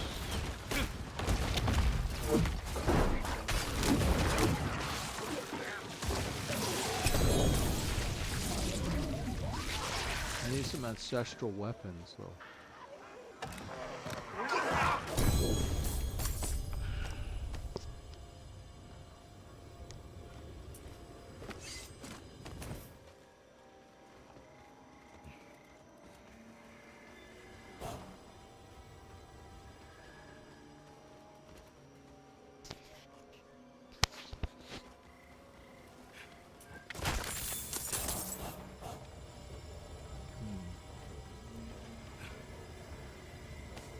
So I have 1 heart.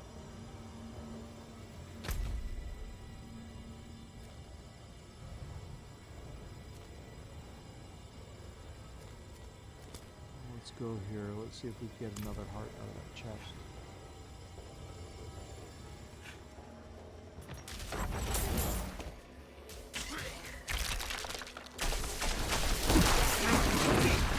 I don't want to deal with him, but if I have to fight Uluvar to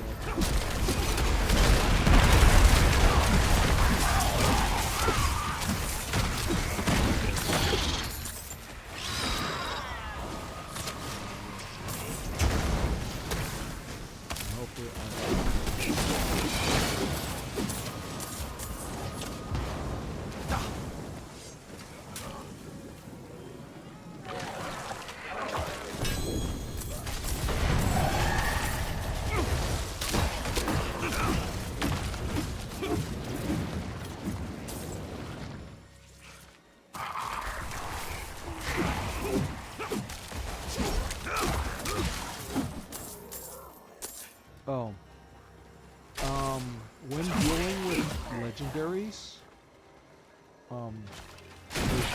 also offer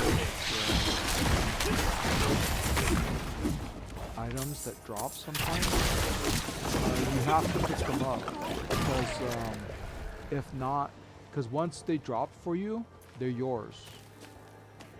If you don't, they'll show up in your stash anyways. So you might as well pick them up and deal with them once you get to like this one right here. I might as well pick it up even if I don't want it, because it's going to show up in my stash if I don't. I don't have a choice.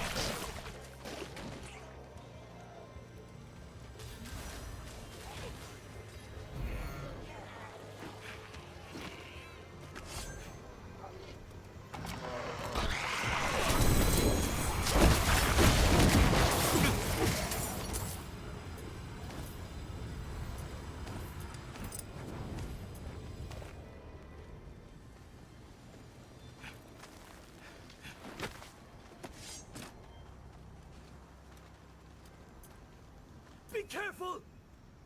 Stop them!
Excellent fight.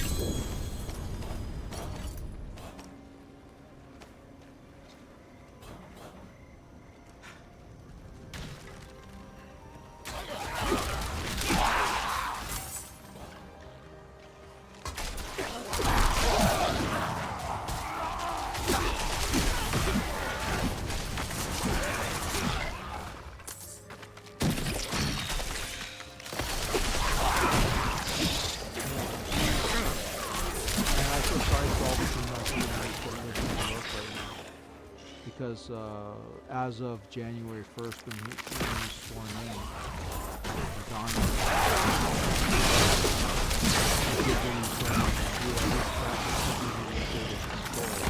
that basically, if there's any domestic issues that go on, like if women feeling like she's being stalked or someone coming by and gonna rape her or something like that. All domestic issues between people, New York police are not going to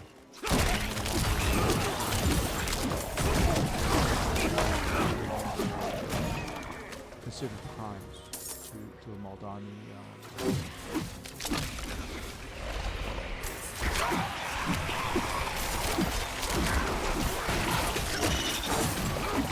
So if there's men who beat their wives, or if there's Islam want to rape and kidnap women,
feel sorry for it because it's down to the stubborn ones. They're gonna be like, oh, no matter how bad this gets, I'm gonna defend myself. I'm gonna stay. I'm not gonna be forced out of here. Blah blah blah. And you know, that's admirable that you feel so confident and that you know you care so much about New York, etc. But you know, reality's a bitch sometimes.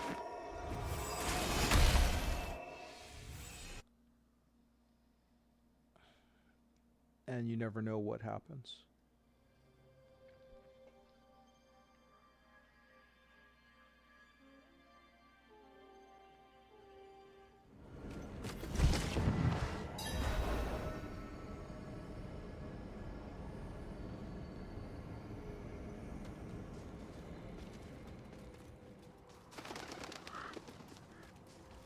It is done.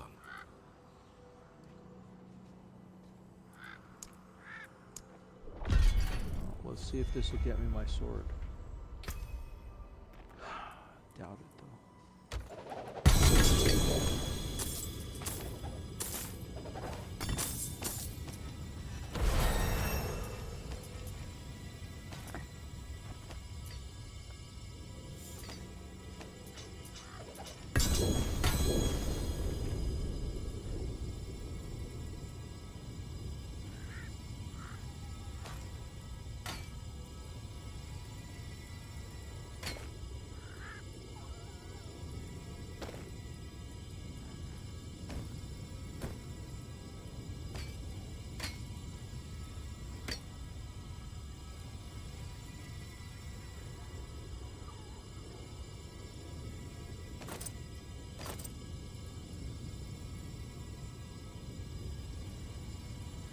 I guess not.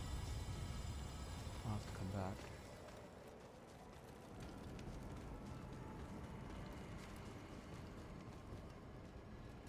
Dark days upon us. You need anything else?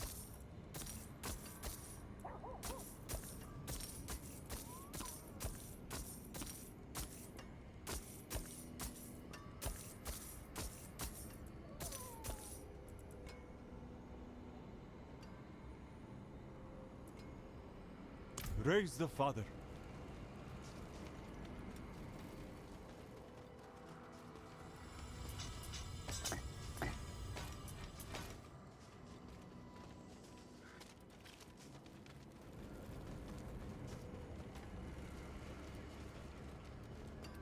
Can I help you?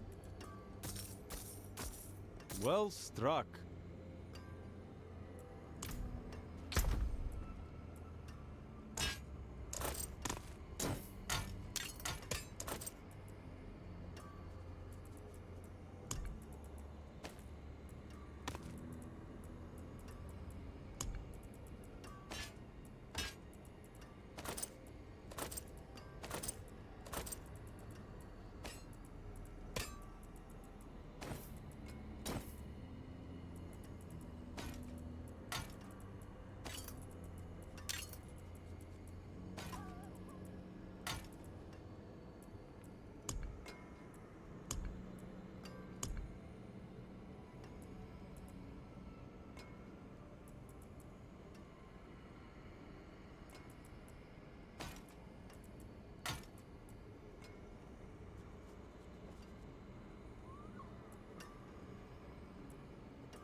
Fair trade.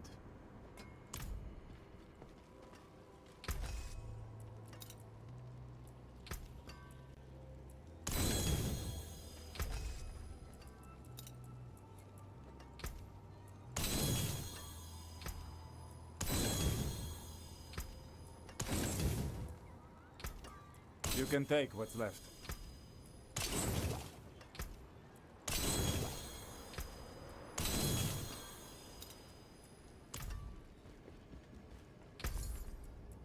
Anything else?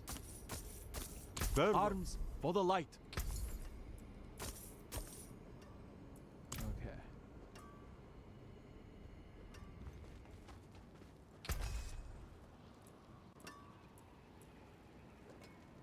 So I gotta do my pants, and I gotta do my boots. Then I gotta do my rings and amulet.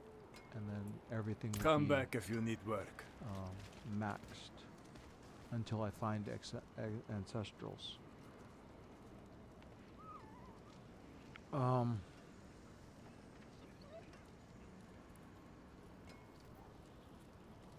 gonna go check chat real quick, make sure all the stream is up and running like it's supposed to be.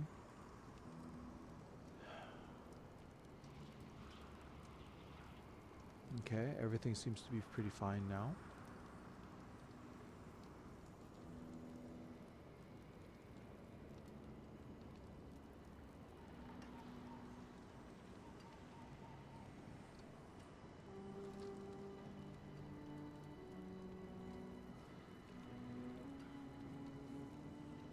Yeah, the only bad thing is that Streambo ad, but I dealt with that. That should not be showing up anymore after I reported them. They should be blanked out. So.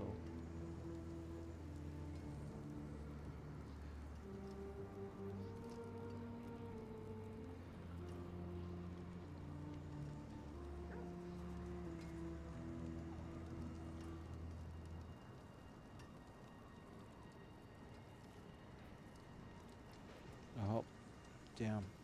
I accidentally, yeah,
I accidentally wiped out my chat comments. I'll put them back in, and then I'm gonna take a moment to use the bathroom and get something to drink.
Okay.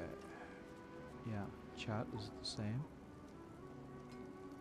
Everything looks like it's good, so I'm gonna take a break real quick and get something to drink, use the bathroom, and then I'll come right back.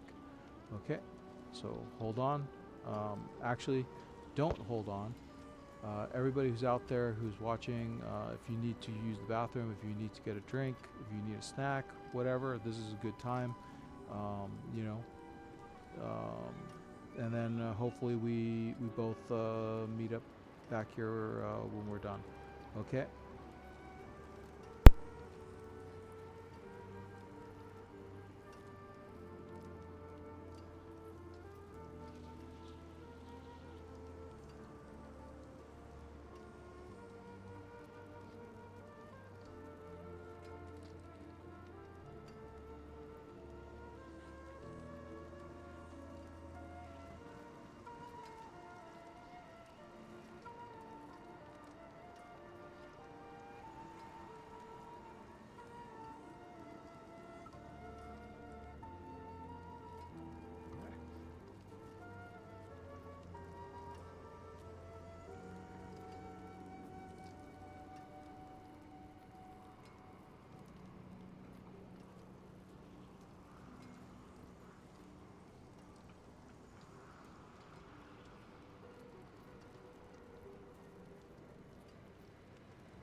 Okay.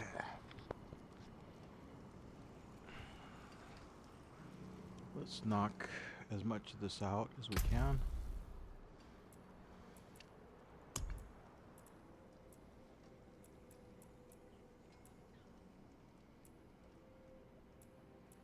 Okay, one horde should do it.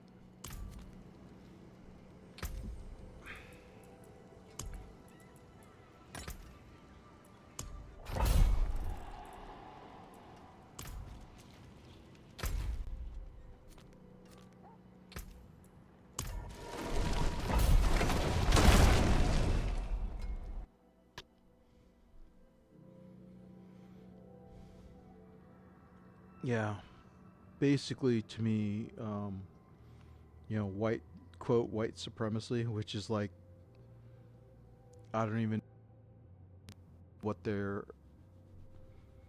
example of that would be, but you know, legitimate example. I know that they gave some bullshit examples, but the words, you know, that's kind of like Islamophobia.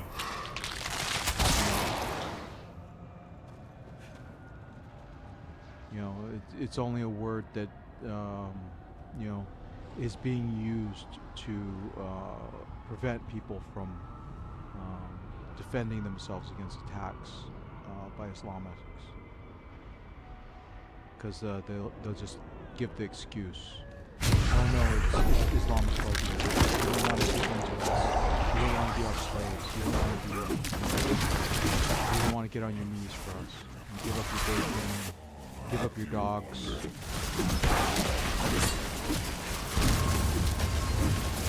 Do the things according to our beliefs.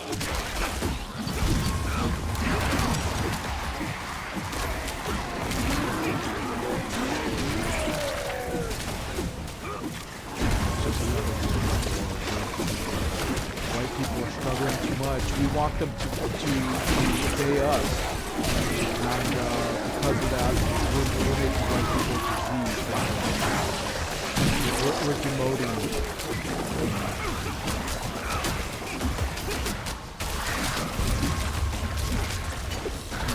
Because we want to control them, and we want to do what we want. You know, good or bad. You know.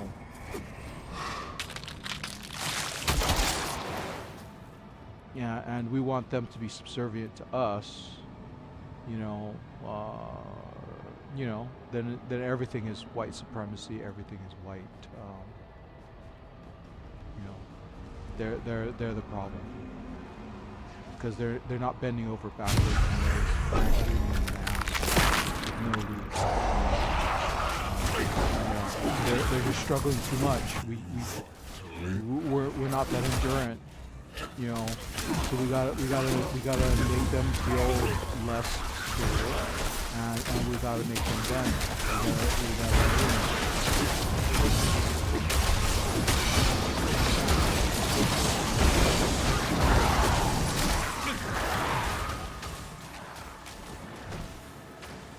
And that's what a lot of it's about.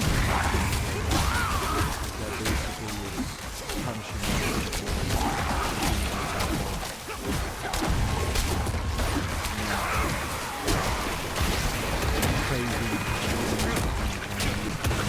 They created everything. They're the linchpin. They blacks. Between blacks and Chinese, you know, there's nothing we don't do.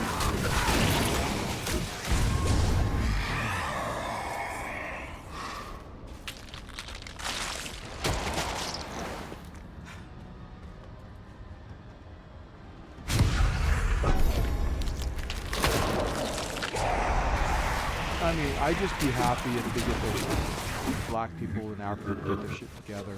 And they do create a good nation. You know, kindness, all that stuff. Because historically, that's not what Africa ever did. Africa has always been big Africa, destroying each other, you know, killing off people that they don't like. You know, I mean, get a clue. You know, they might not have liked the white people being in charge, but I mean, let's put it this way: that when they're in charge, and the body count starts rising, they're going to realize, you know, maybe they have another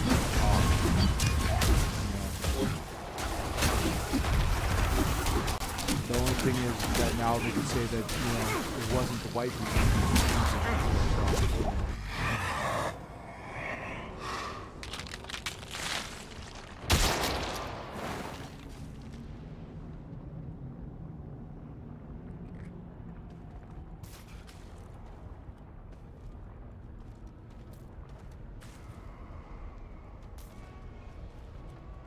I mean, I like the idea that somebody wants to create a better, you know, Africa, a unified Africa.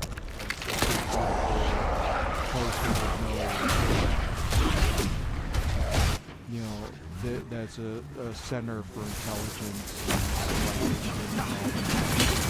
The problem is that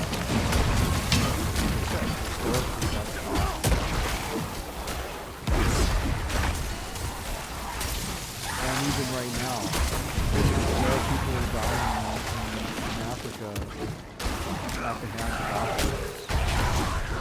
I mean, it's not, because I mean, they got a lot of the white people from South Africa to do that. You know, so I mean,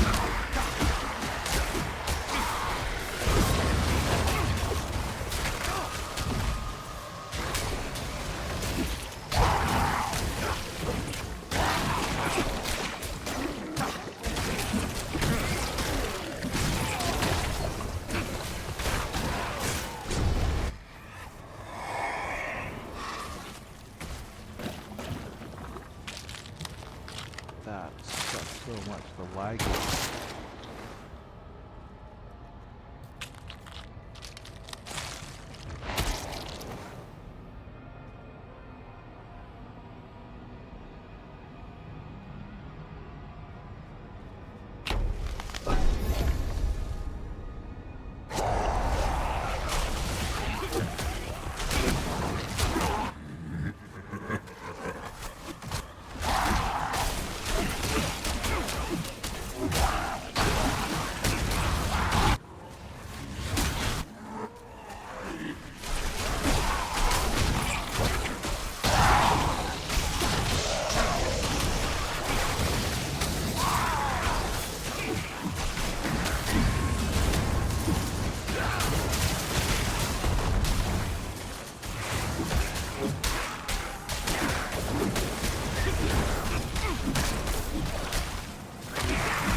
There's something that tries to do. You know, the biggest problem that Africa and a lot of big places have, a lot of them try about but the reason why people take advantage of them is because they have lots of resources and this and that, but they don't have the ability to harvest these resources themselves. And let's go try this.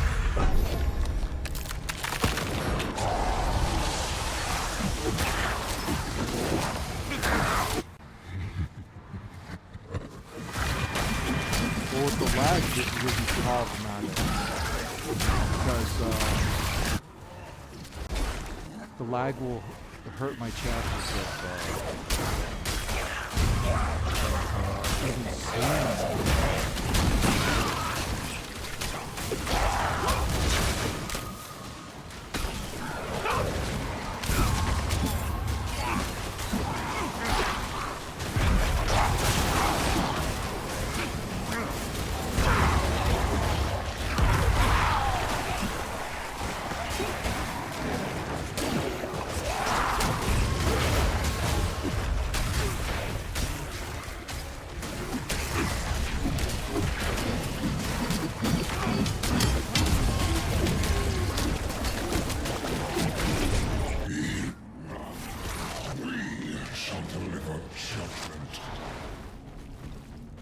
Cause I got the loot goblin. The problem is that the lag was so bad. It was hard to see the goblin.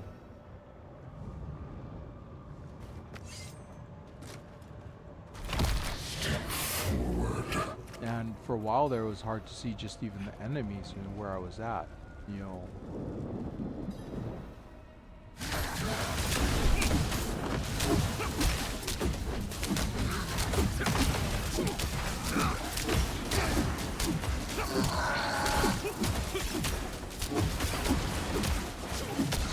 But at least I was able to kill the goblin. But what's the point of having that goblin if there's only going to be one of them? It's not going to produce a lot of aether.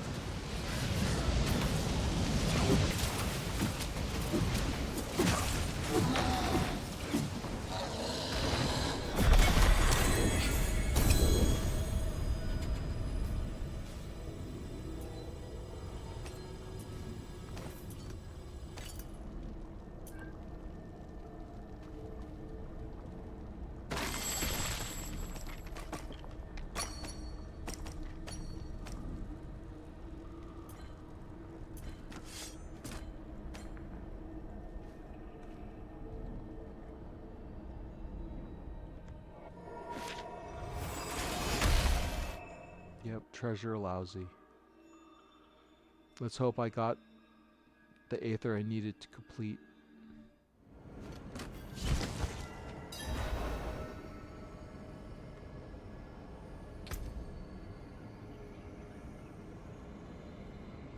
Only 3 items? Yeah, the treasure was lousy.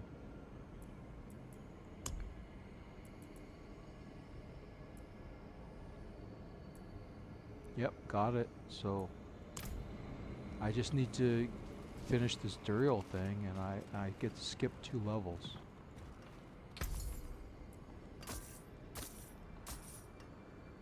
Yeah, I need ancestral here, ancestral here, ancestral here, ancestral here. I need ancestral here and ancestral here. That's a lot of ancestrals.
Oh, we need one more baleful heart.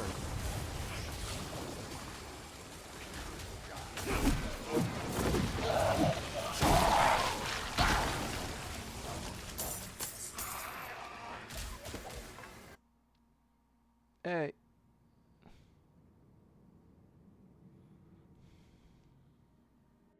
I didn't want to go down there.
Two more.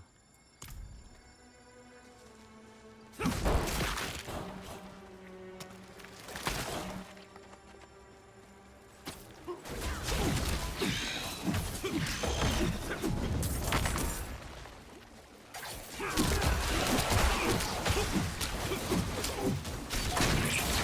don't know. I'm hoping that the Stranger Things that there is a night that basically there is a twist ending that hasn't been shown. Because that ending was a little too plain for me.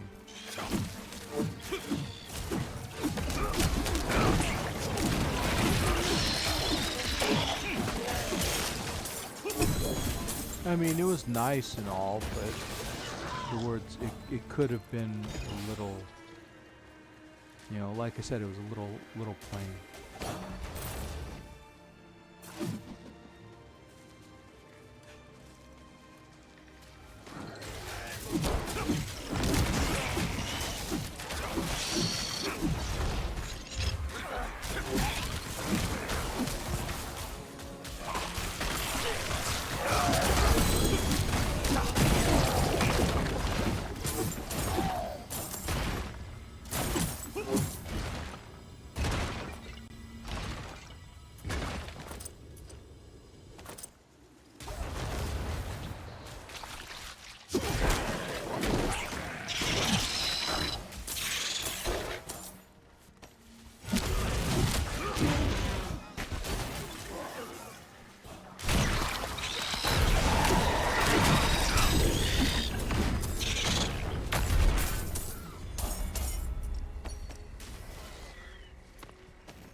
And the Will's character being gay, I don't know how long that was part of the plan.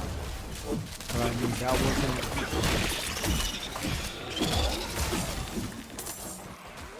I was sitting there like, why did they have to go that route?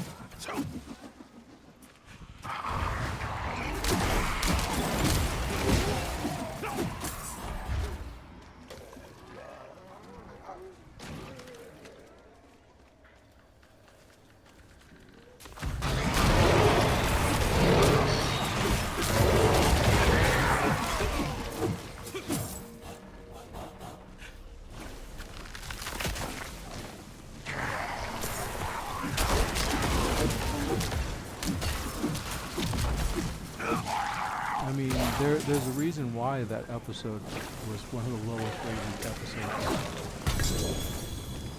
I mean, it's not only because the gay scene was actually lame, but the thing is that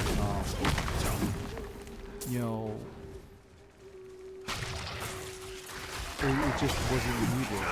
It didn't add anything to the series. It didn't add anything to the show.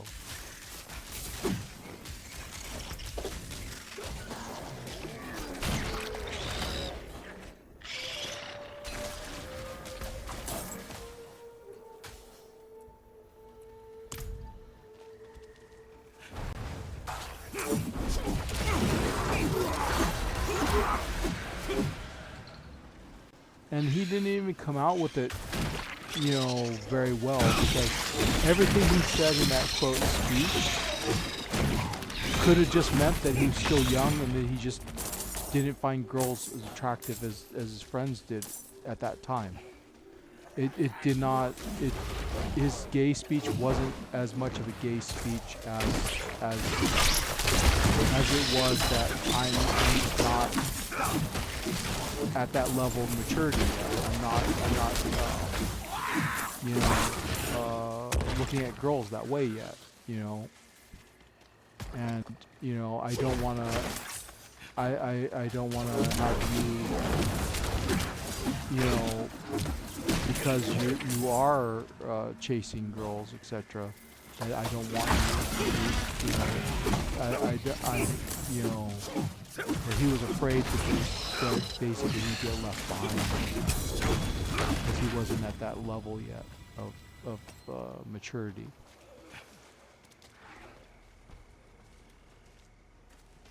You know,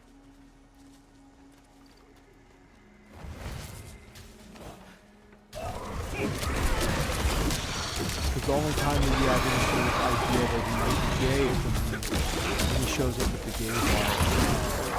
It's a big city, and oh, he meets this guy, and that doesn't even mean that he's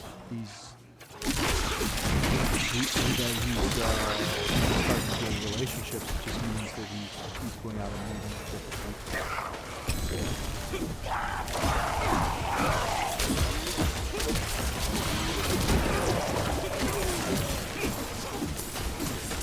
So I mean, if Netflix was promoting LGBT, the Will thing is just not a very good example of LGBT.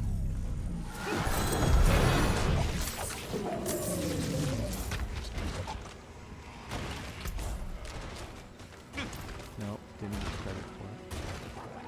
But what I will do, here, somebody has other hearts. I'll get credit for this next one.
Fair trade.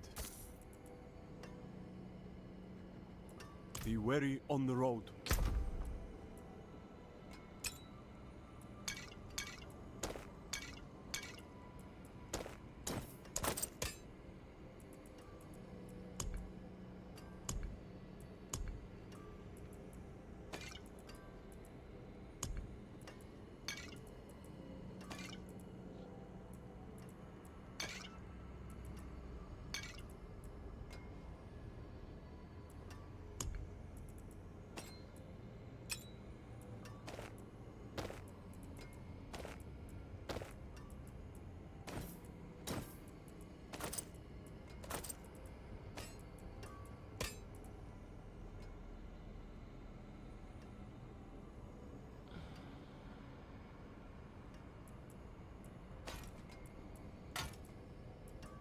I mean, if I was the gay community, I'd be mad because he half-assed.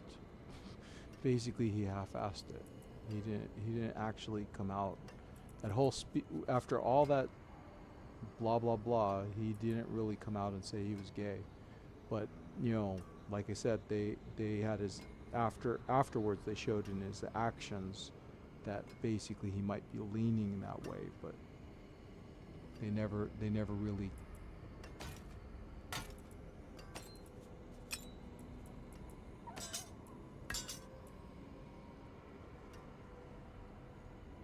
He was basically a tease.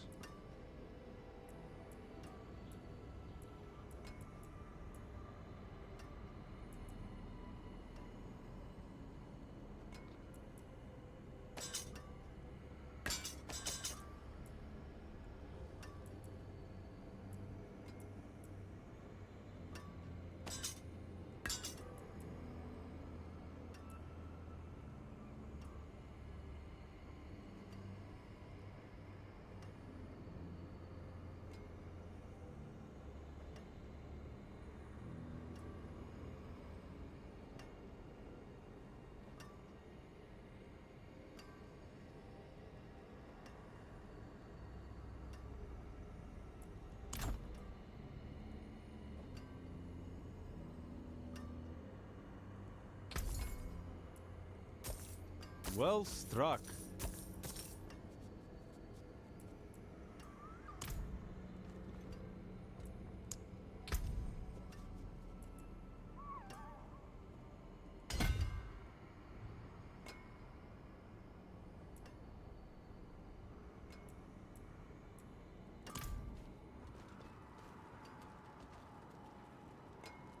Father bless.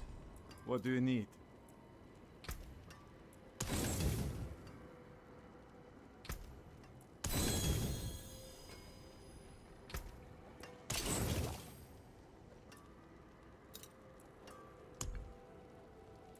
That there is worth the coin.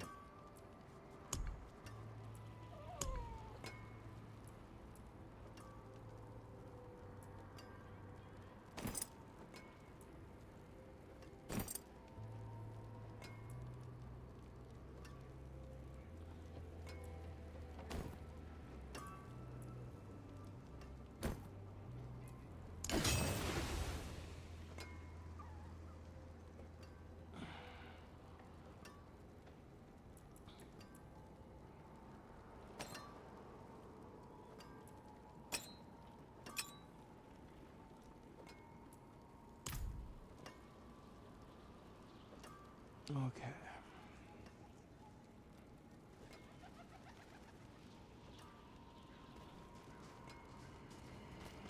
We have some whispers available.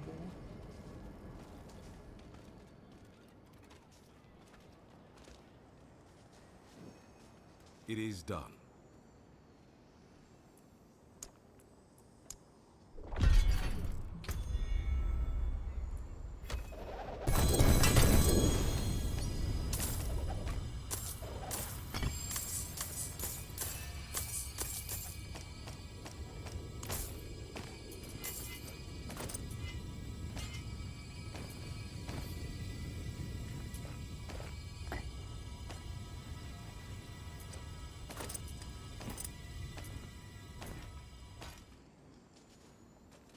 Wasn't that good? Didn't get any uniques. Didn't get that many ancestrals.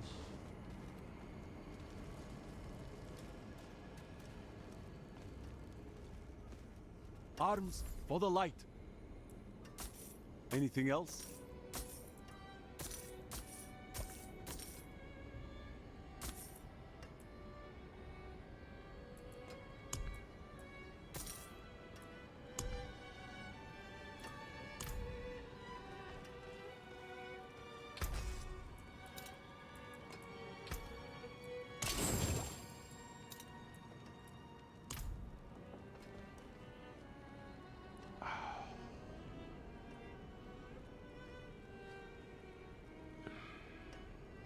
Yeah, with the cold and everything. Yeah, my leg is still hurting just like the last couple times.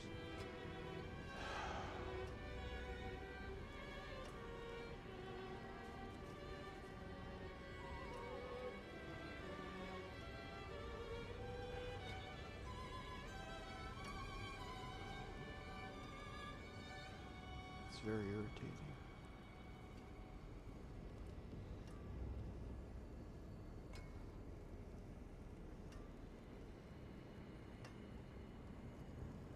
Welcome to my home away from home.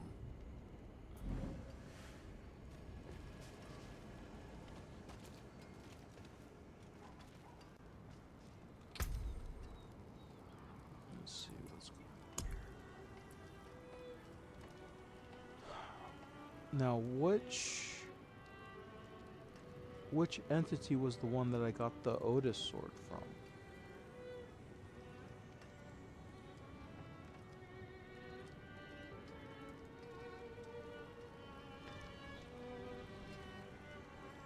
I think it was him, even though I don't like fighting him, but I think that's where I got it from. Maybe if I go back there, maybe I could get it ancestral.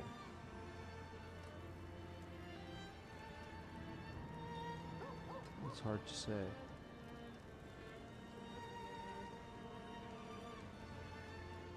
Let me at least get enough to go 3 full times, and then I'll go there and see what I could get.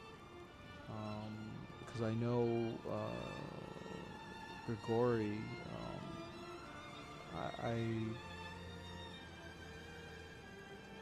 I'm not sure what I get from Grigori, but maybe I could get the helmet from him, but in an ancestral rather than regular.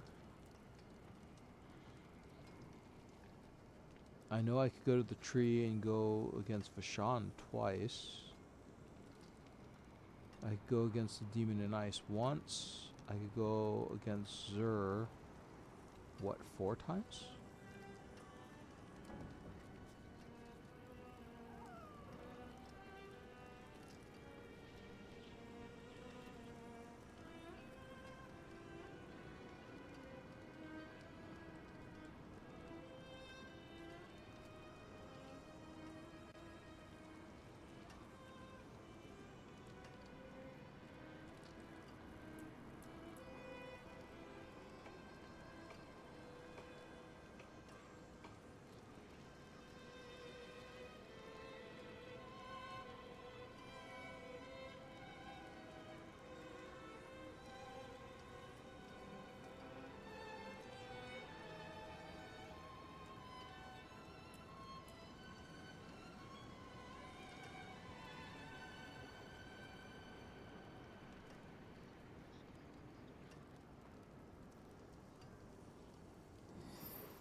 Yeah, I don't know what to. Maybe these corrupted horns and stuff are not usable in Torment 1, because I haven't seen a treasure chest or anything that uses these items.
Hmm.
Okay, all this is complete.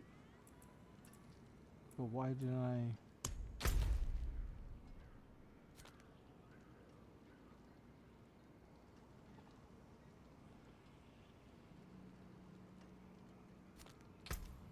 Okay, so I gotta go here.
I actually have never had goat meat.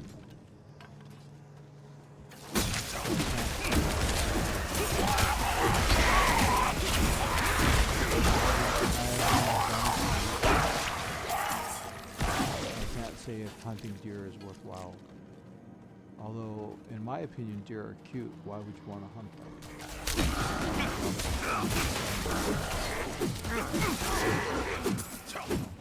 Although many animals, such as deer and elk, and cows,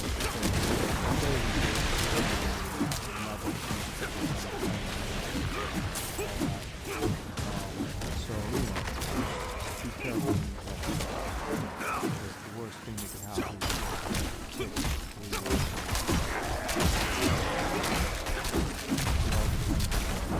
Farmer who takes care of them.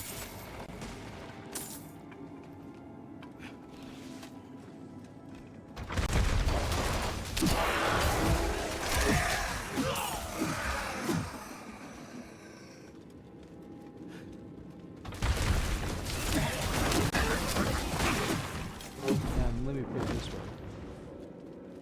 This is a good example of why communism doesn't work. Now, you have a farm. You raise cows. You raise chickens. Whatever. Okay? When you're dealing with your family and yourself in general, you take the best care of those cows.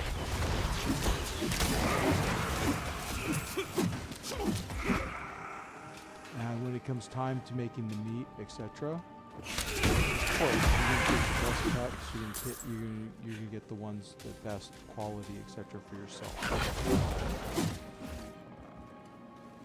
There is no incentive in the communist, socialist, playbook that would cause a farmer to take the same amount of care of other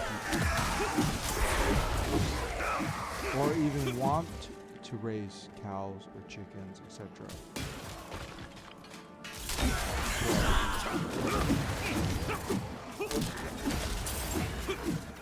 Because when you're talking about communist socialist groups, they're not just expecting you to take care of yourself. They're expecting you to take care of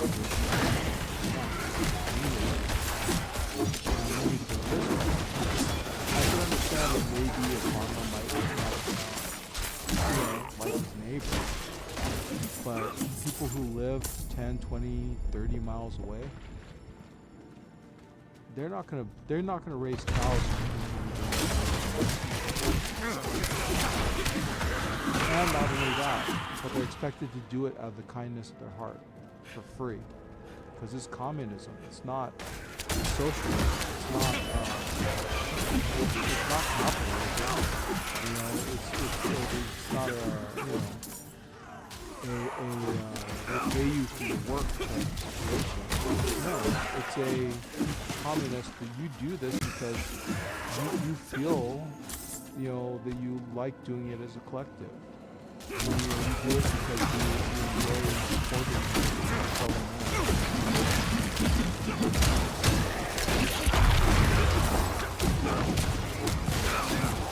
So why the hell would I want to get up in the snow or whatever, take care of my animals? You know, I know that, you know, maybe one cow, 2 cows, chickens, or just enough to live. Why would I care about the, you know, in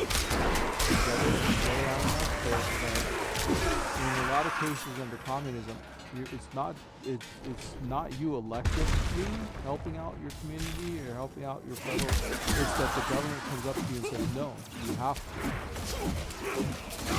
It's no longer a choice. It's no longer generosity. You gotta do this for everybody.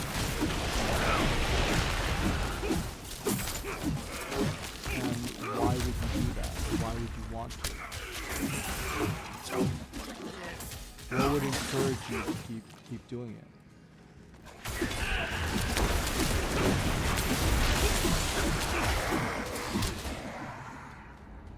See, because the problem is that communism works on the theory of, oh, people like sharing. They like, you know, they like being part of a collective.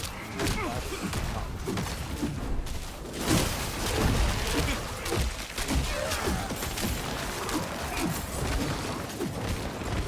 Gangs are a collective, and how many people love being a gang?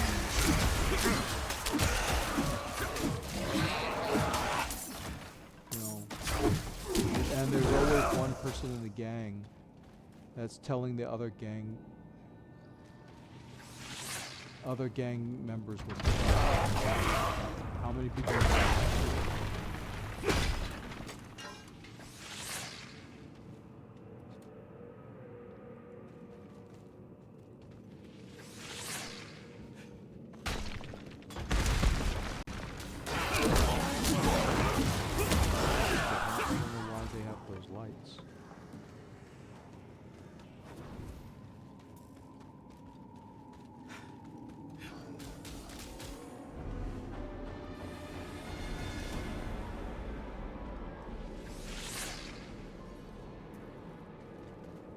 What fight in progress?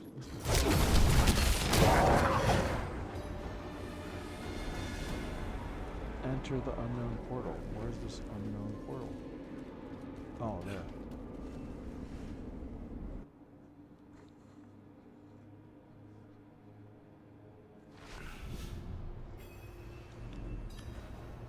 I'm just happy that this is not time.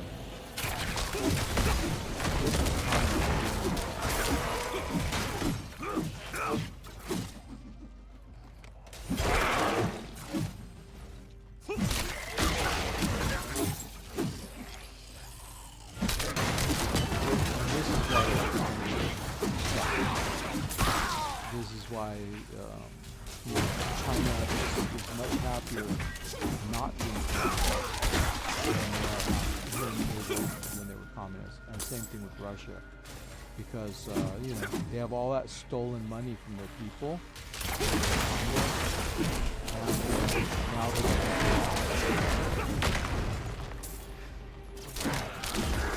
because where do you think their startup for Ukraine and war and all that stuff came from? It's all money that they stole from when they were communists, plus money they were capitalists for a short time. And then they go, oh, look at all the money we're making, blah, blah, blah. Look at all the industries. We're buying all these cool military skills. It's a lot better than ours in France, and this and that,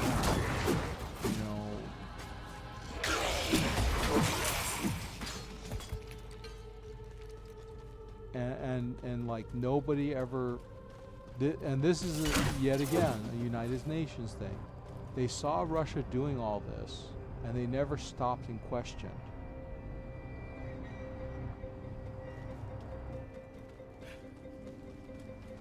They never.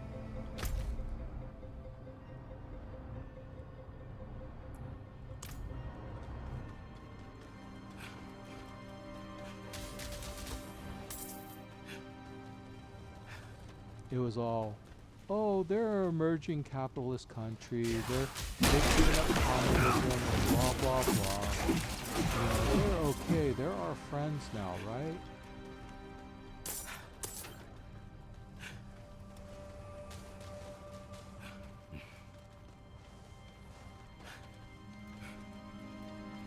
Yet again, I do not know why the EU and everybody's panicking when they themselves cannot distinguish between friend and foe. Where they thought that, oh, Russia is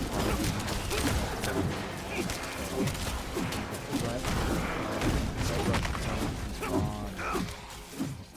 And now look at it. They're all scrambling because they're worried that Russia will invade.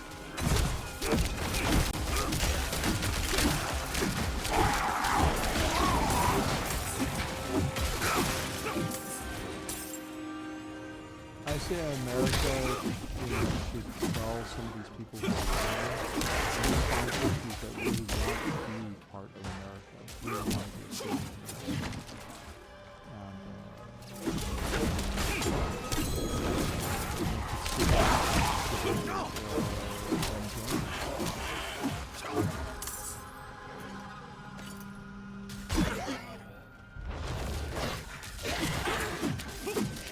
people who really love America. I mean, because like I said, if Japan were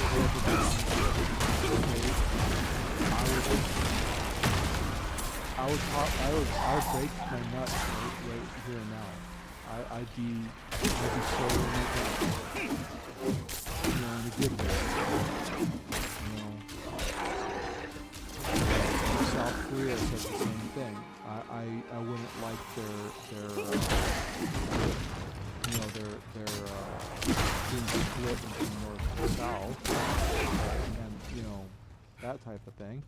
But still, I believe that South Korea is absolutely not an American state.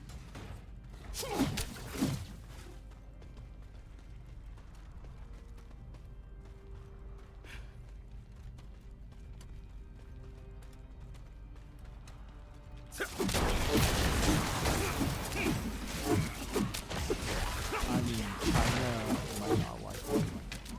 North Korea might not like it. Russia might not like it.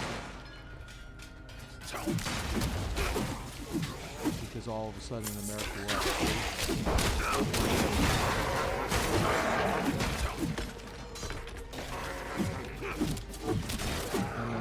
and of course they would need more military presence from America to protect those states, right?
Soul Siphon, slay the Cosworth defenders.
that was the Coliseum of Shadows back there.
Okay.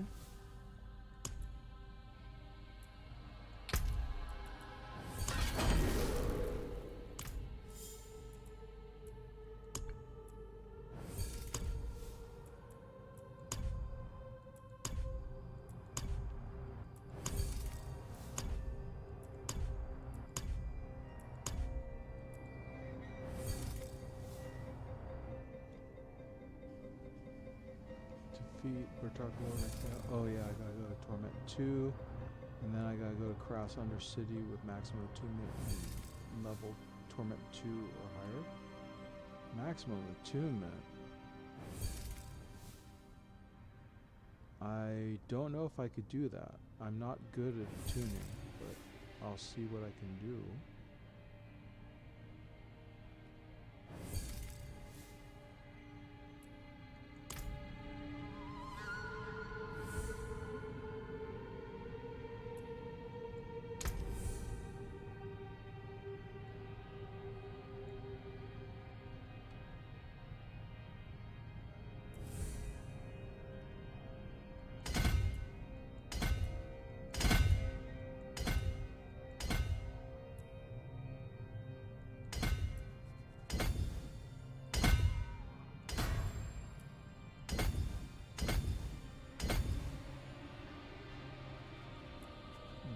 So one more, two more, yeah, and I'll be there.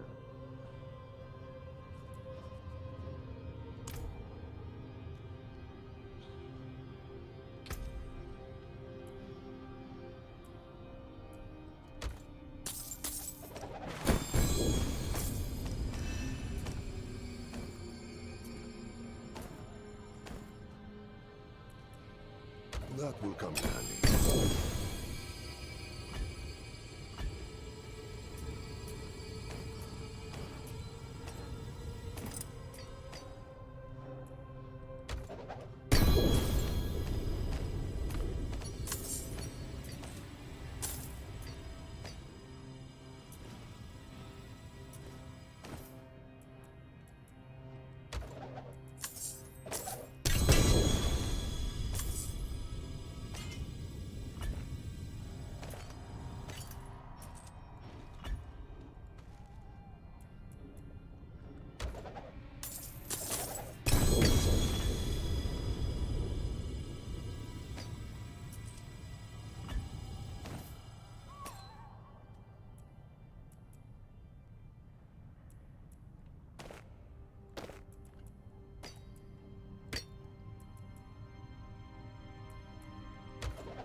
Anything else?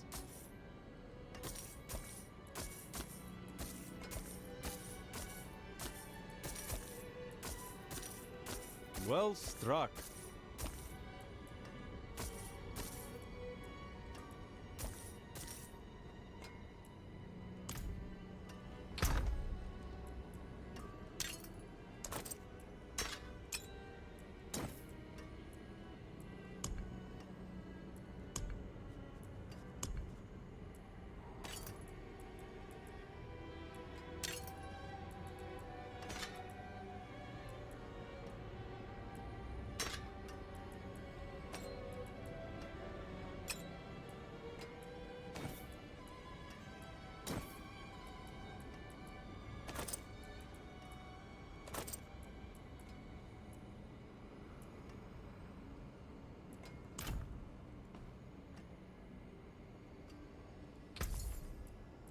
Fair trade.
Came apart nicely.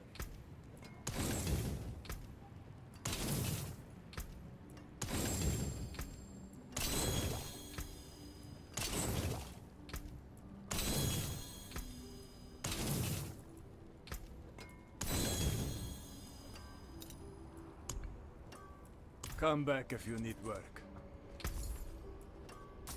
Fair trade. Okay.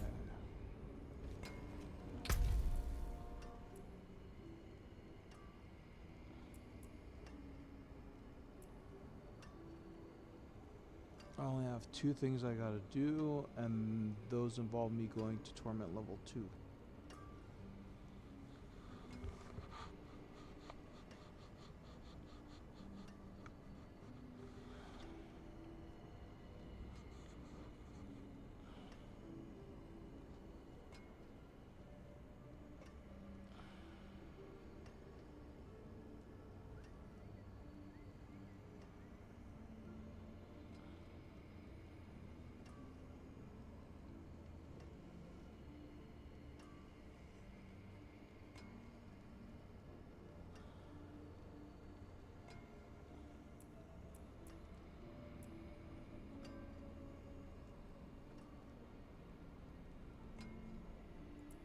Well, before I go, let's go on a tour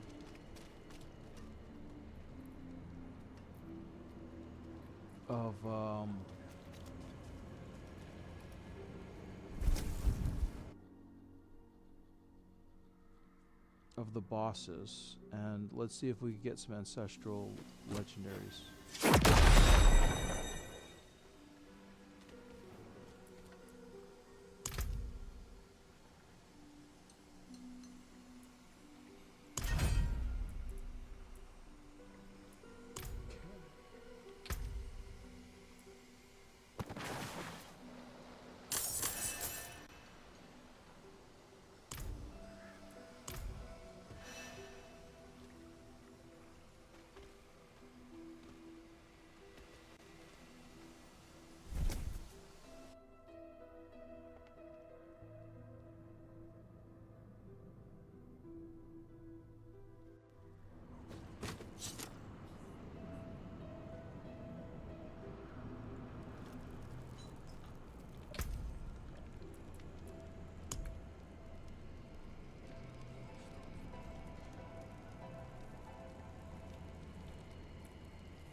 hope whatever's here puts up a good fight.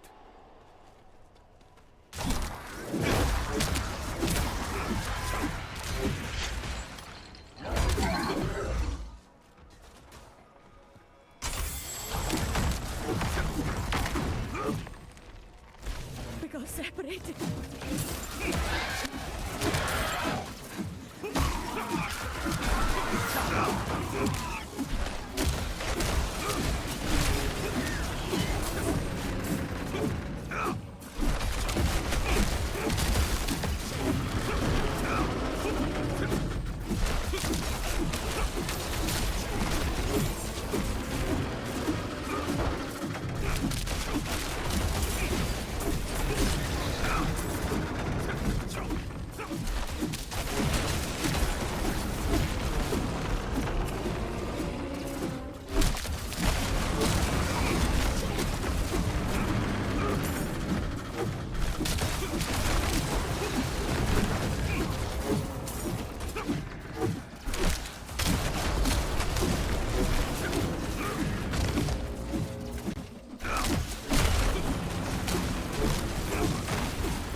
Thank you, Wanderer.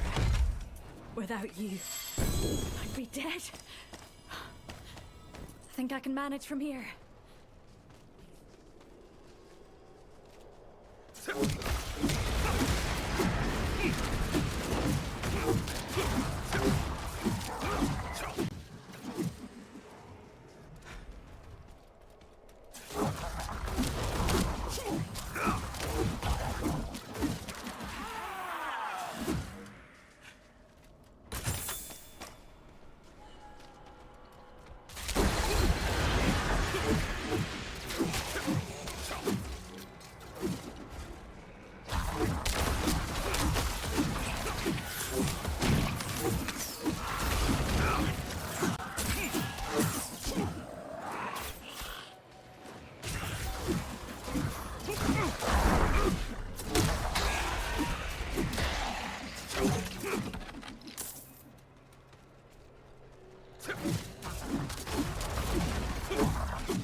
Fair trade.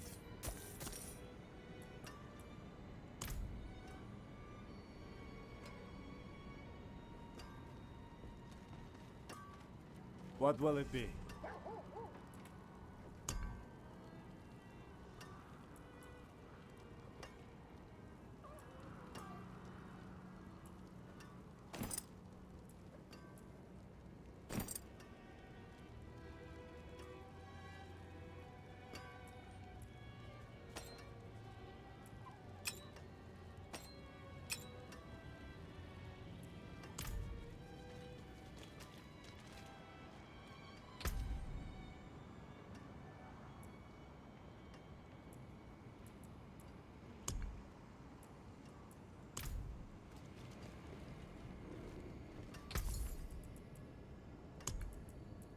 Well struck.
We got separated.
Thank you, Wanderer. Without you, I'd be dead.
Perhaps a prize inside.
Fair trade.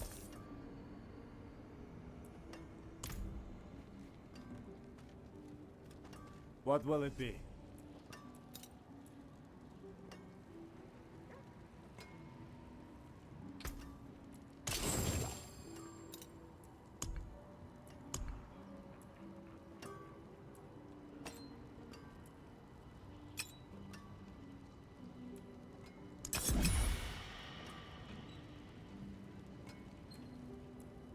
Anything breaks, the forge is hot.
against a few bosses, see if we can get some ancestrals.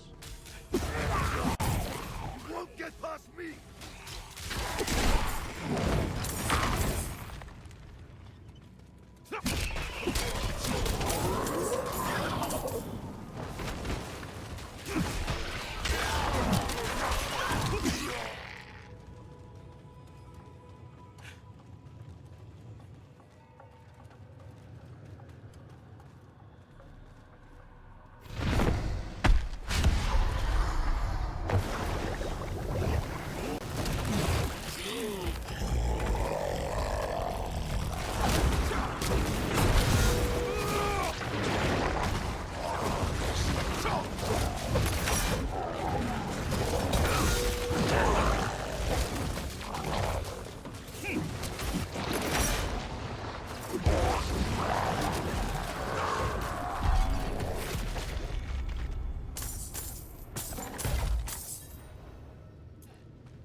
All the same stuff.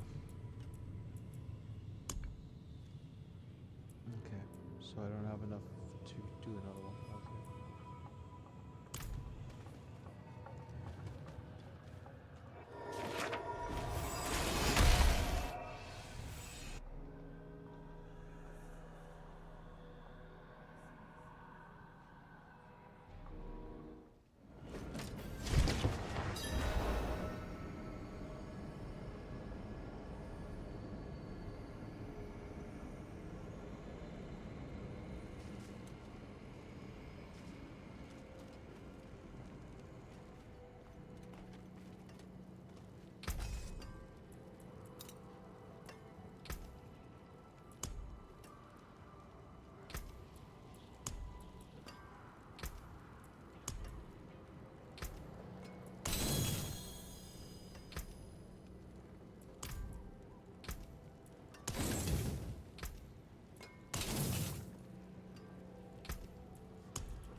You can take what's left.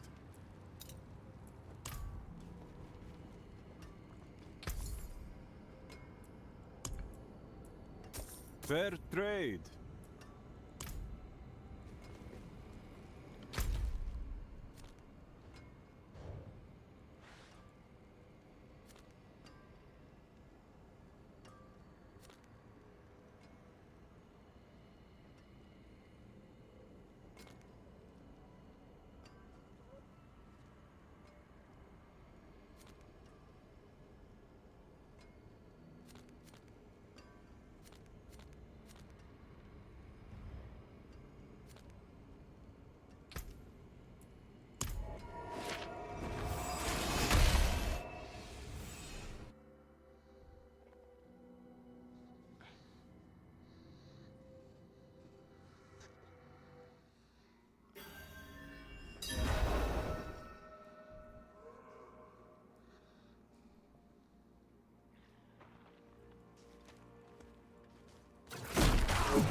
it is ancestral. It is one-handed.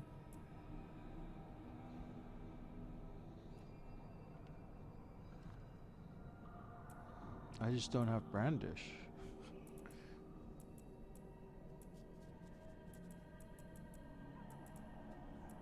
Oh well.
Okay.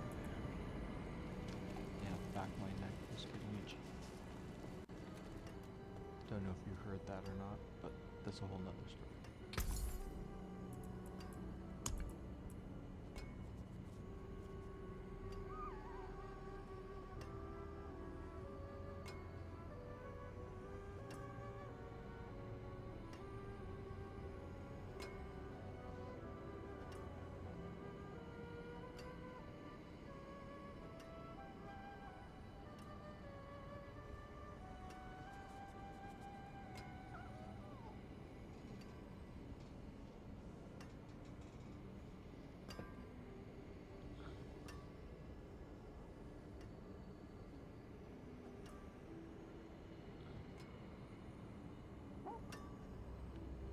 I don't understand this rune.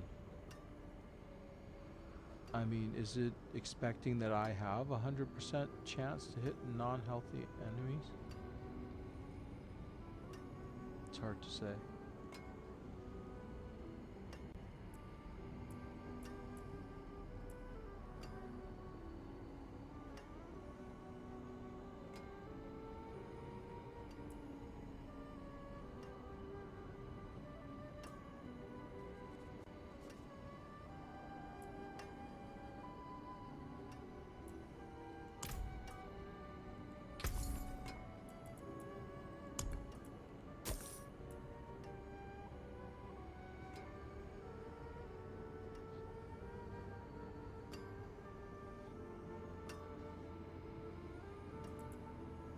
I don't know, maybe I'll hold on to that one for a moment.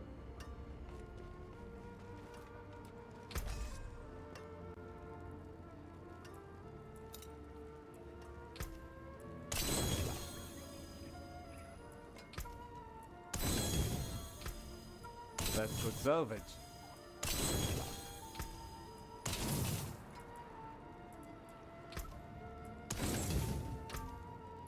You can take what's left.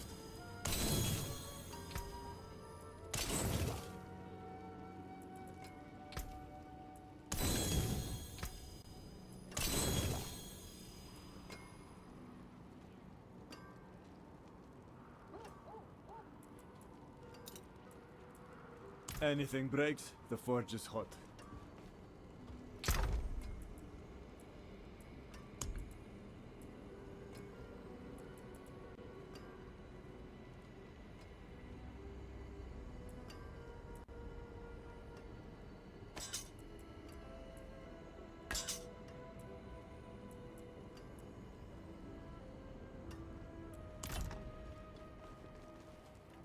Need something forged?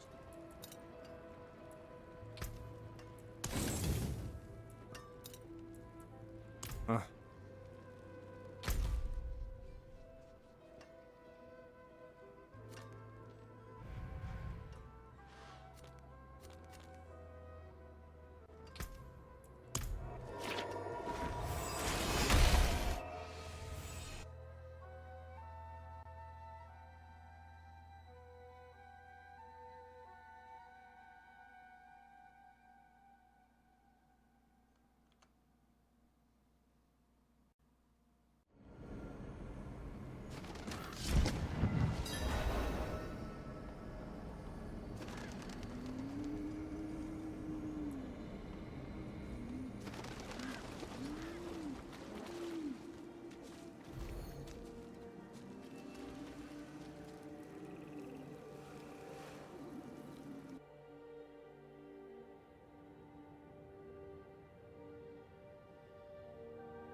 Also, an interesting fact is that Alberta, Canada, wants to withdraw from Canada in general, and I'm sure them becoming a part of the United States wouldn't be a bad thing for them.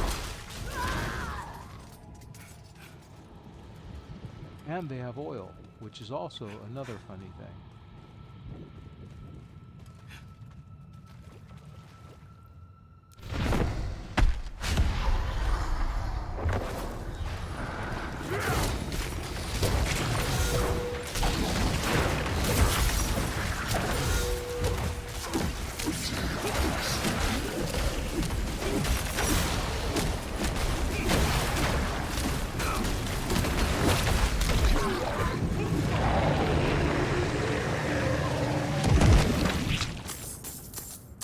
And they could even help us reach,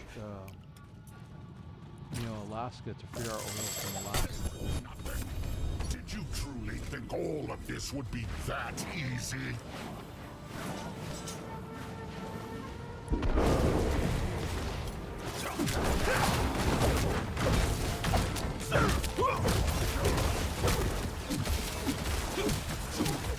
think you won? This is just the beginning!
Need something forged?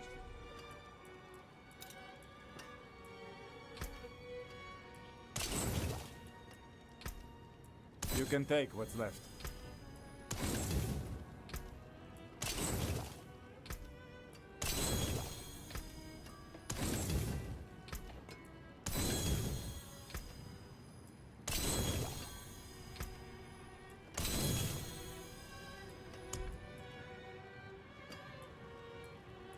Come back if you need work.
So.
Okay.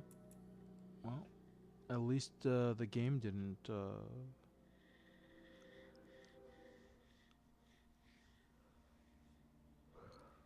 Excuse me. At least the game didn't. What do you call it? Fail. Crash. Burn. Explode. Whatever.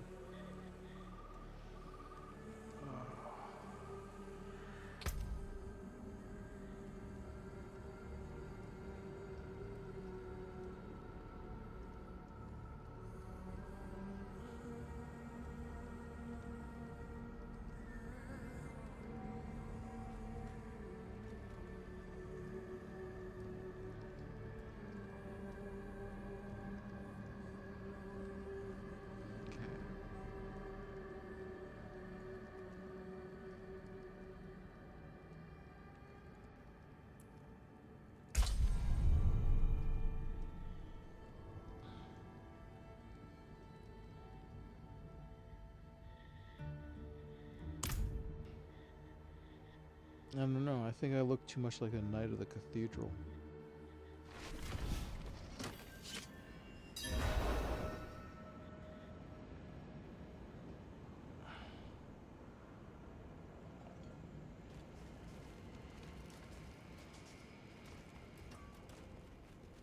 Arms for the light.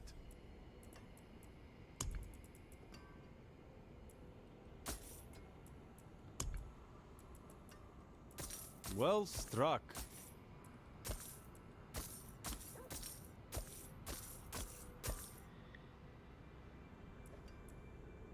Be wary on the road. Okay. Let's see if we could do this real quick.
Yeah, not enough to go after Bartok.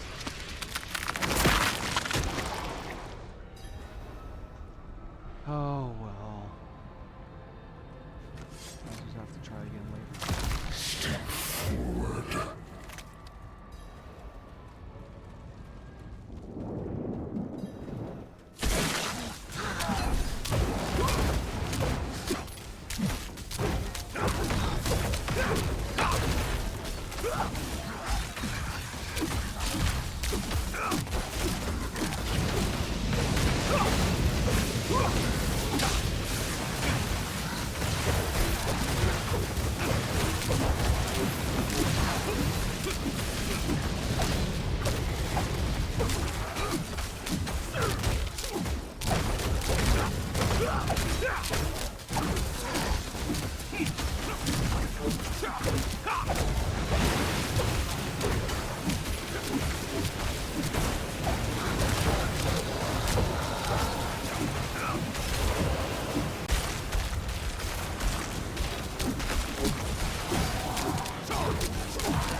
Dark days upon us. You need a proper weapon. Well struck.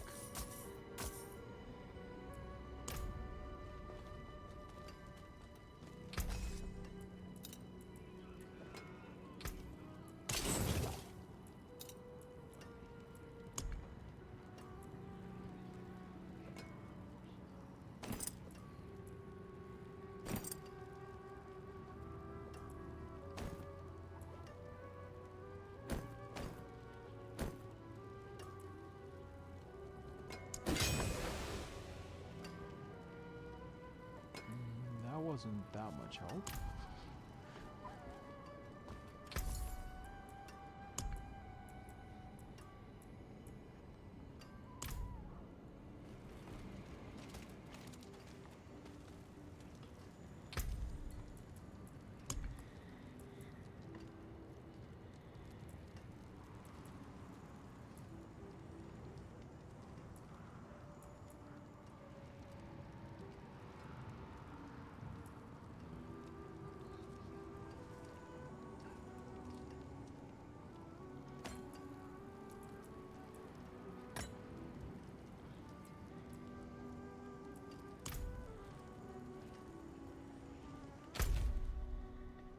Oh, okay, so I get to claim a reward.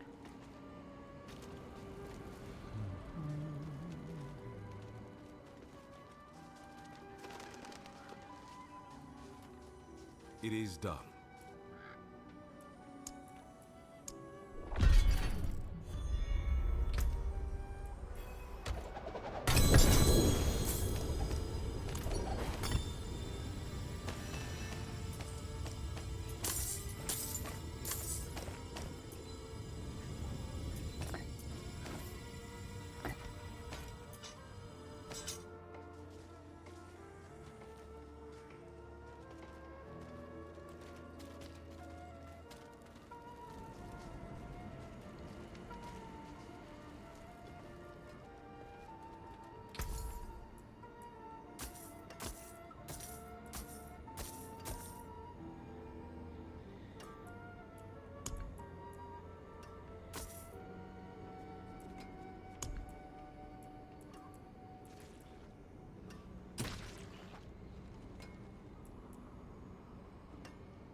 Game froze for a second.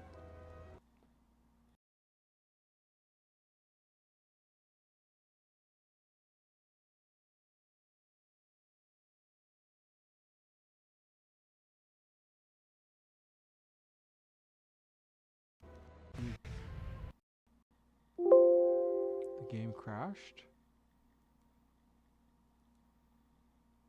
Yeah, the game crashed. Okay.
Game coming back.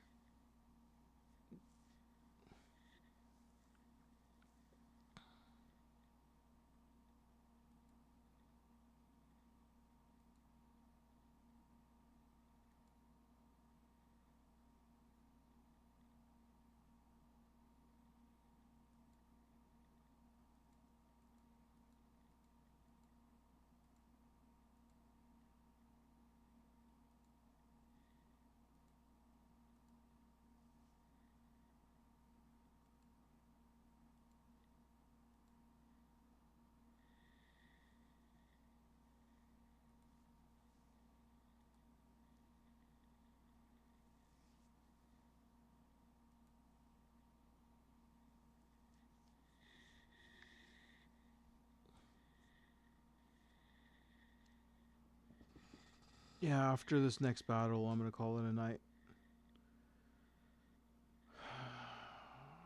I have things to do, places to go, all that fun stuff. Plus, I'm hungry. I'm thirsty.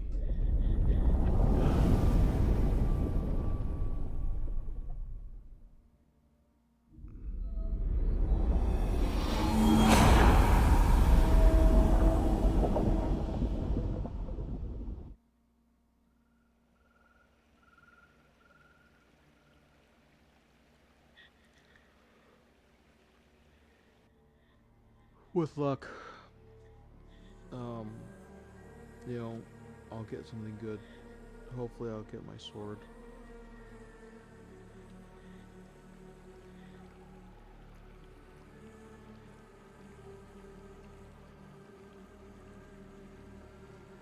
Ancestral.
Okay, Fields of Judgment.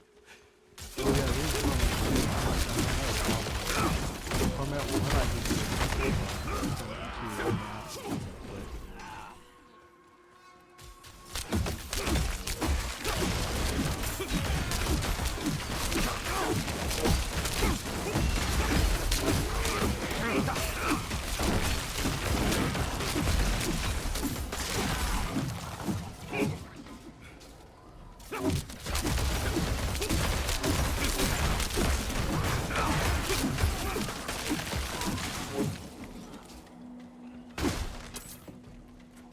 Or at least try to kill him with it.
bubble. He hit me with a major bombardment.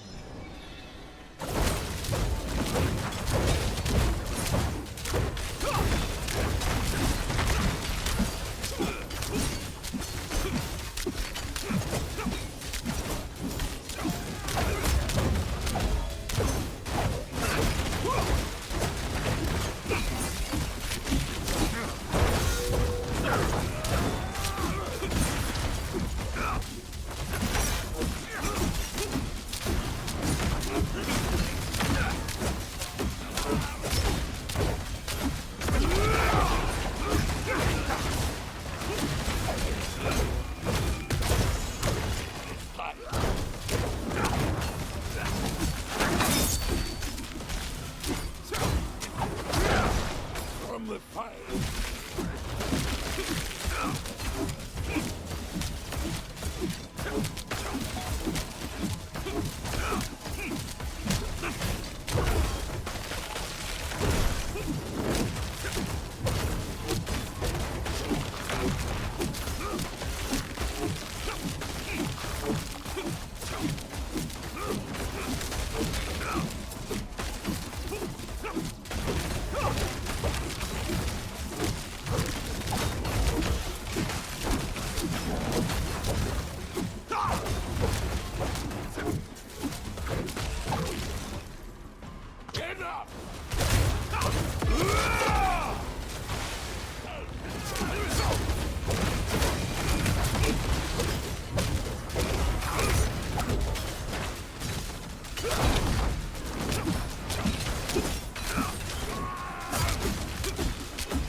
What the?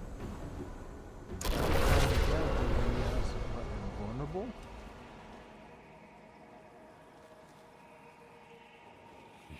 So in Torment 2, I gotta literally kill him in seconds.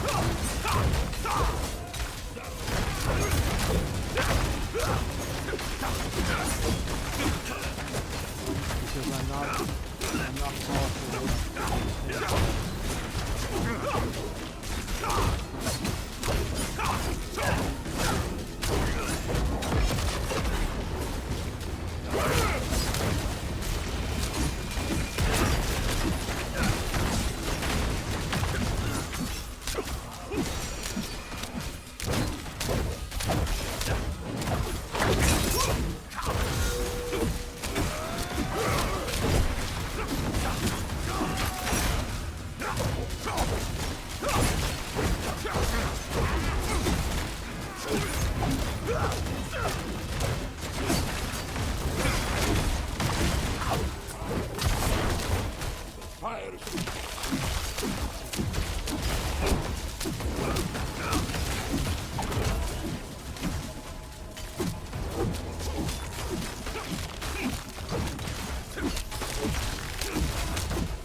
to move, but it wouldn't let me move.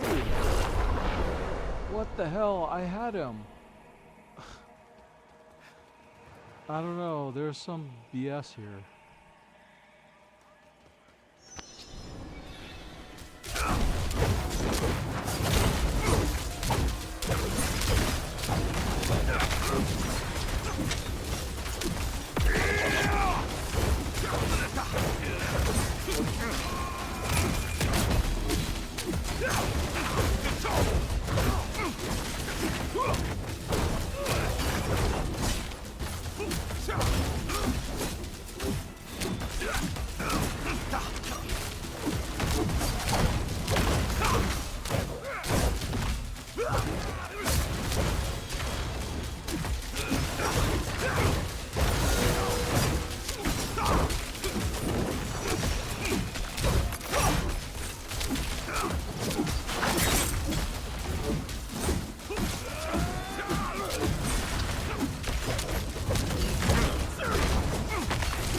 Fires of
chains to you.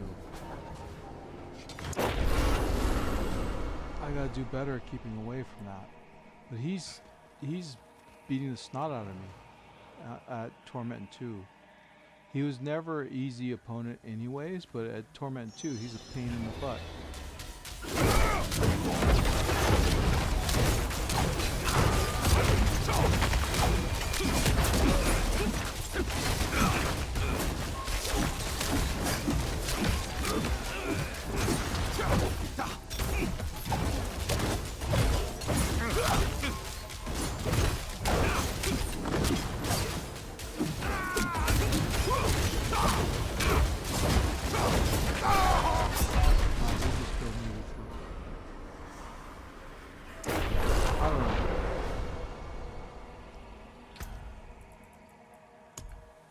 Let's see here.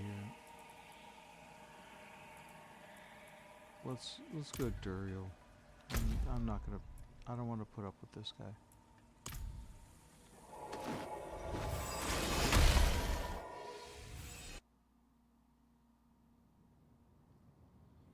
I'm not geared for him.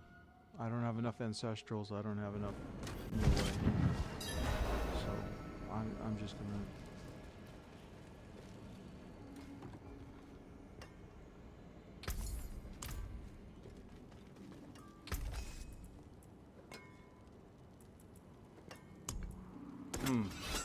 Unexpected. Okay. This shouldn't be easy either because of the fact that yeah, Duriel and Torment.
He one-hit me. Oh my god. Am I gonna get my butt kicked here too? Torment 2 is that big of a challenge rating? I'll stand back a little more.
Said something dumb. He wants to destroy the middle class. Basically, why would you want to destroy the middle class? That's where all your money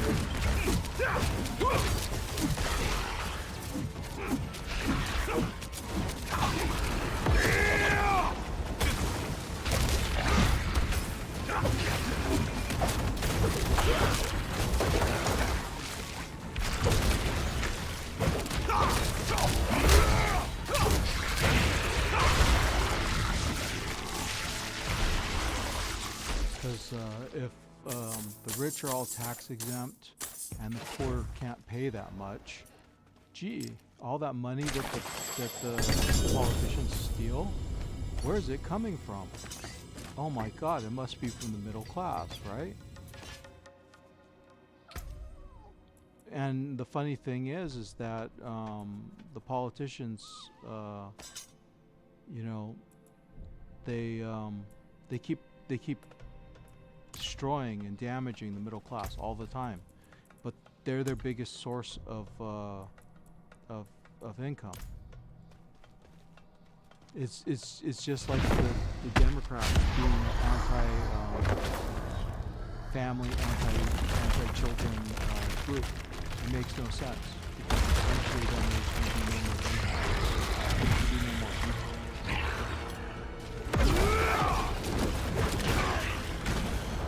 Move.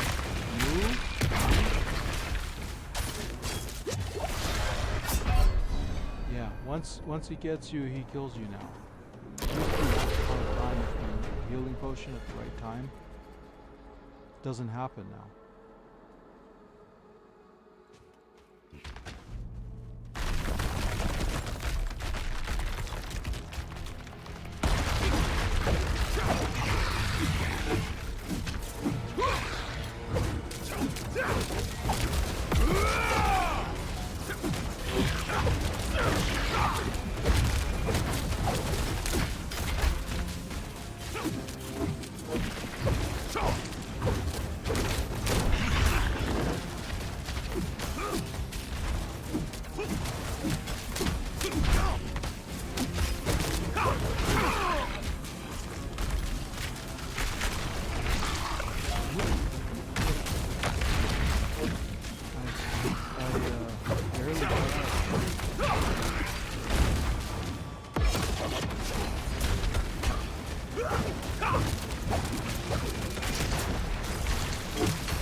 This is bad. I didn't do that much damage.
Anything good? This could be a while before I can come back here.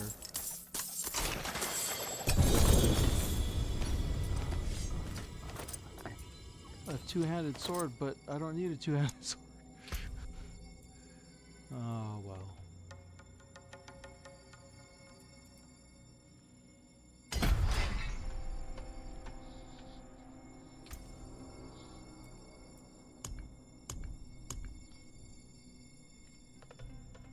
Yeah, relentless is the one.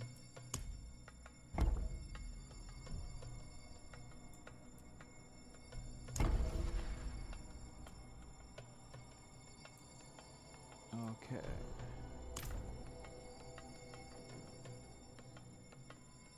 Nobody walks anymore.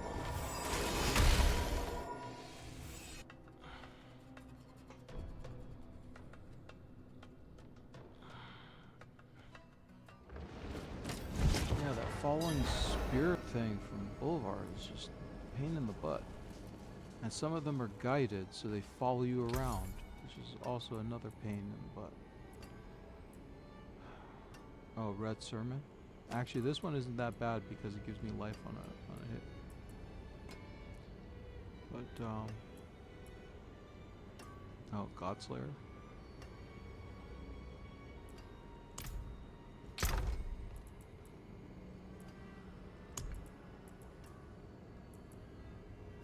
Oh, I already got a Red Sermon.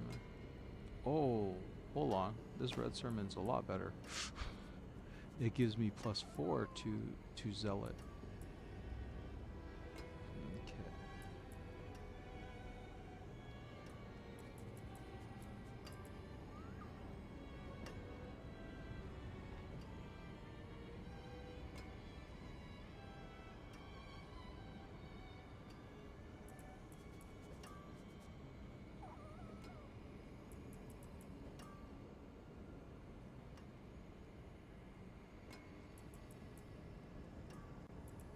Okay, this Godslayer is better.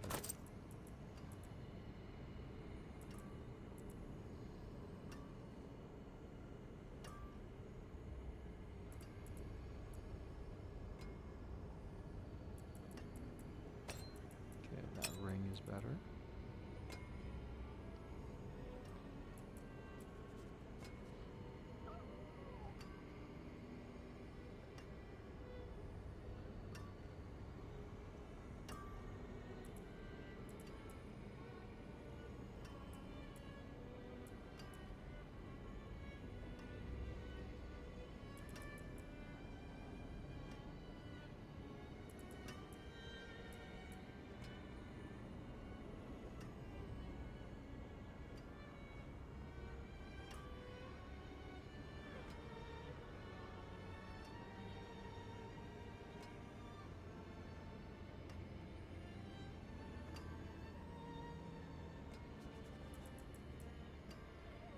Okay, so all that.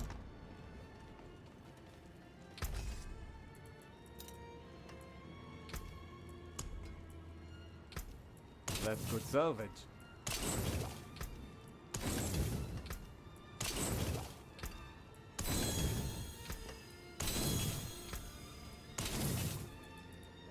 The only good thing about it is that I got one ancestral out of it.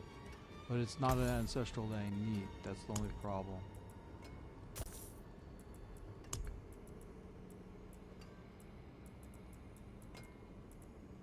And it shows I can't fight Boulevard right now. I gotta do better. I gotta get better. So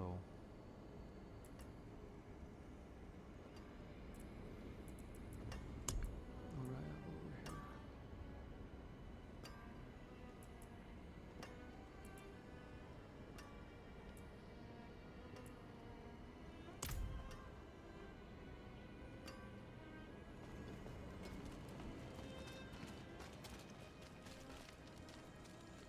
Okay. Let's see.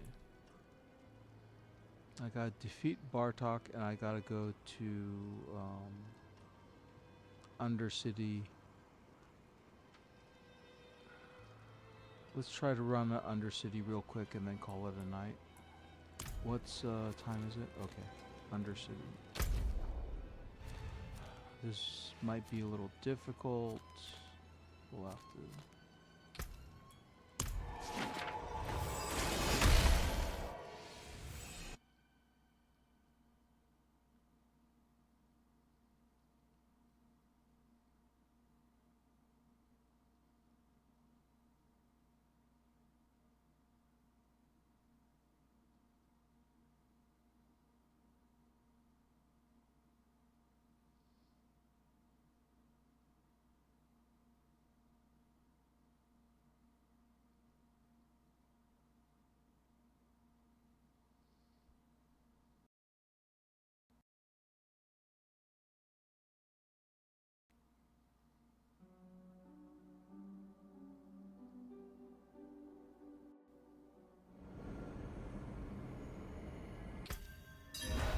Oh, I got kicked from the game. These glitches piss me off.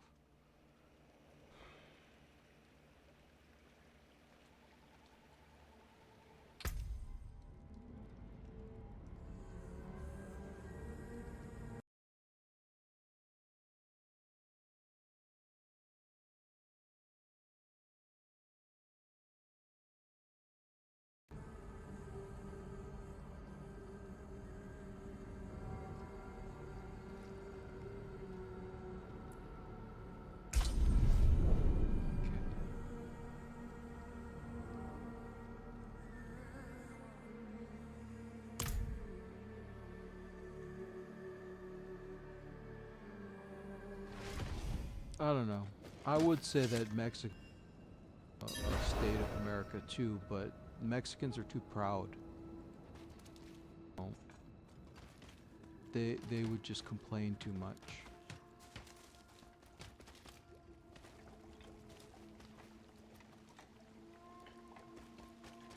Even if it would make their life better, they still would be like, oh my God, we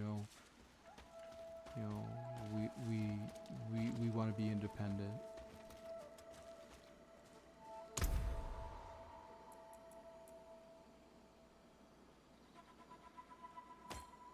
Okay, let's see how much suffering I go through.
intimately.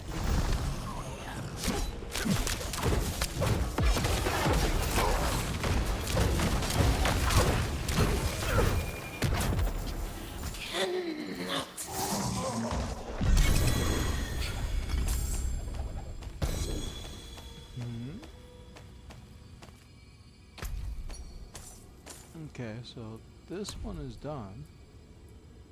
I just gotta do this one. I don't know how I'll get there because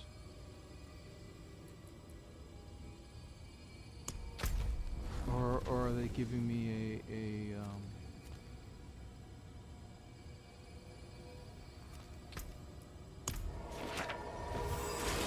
are they giving me a free pass?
for those people who say that you don't need a good computer to stream, I mean, let's put it this way. You know, some of the issues that I have with my computer, especially during you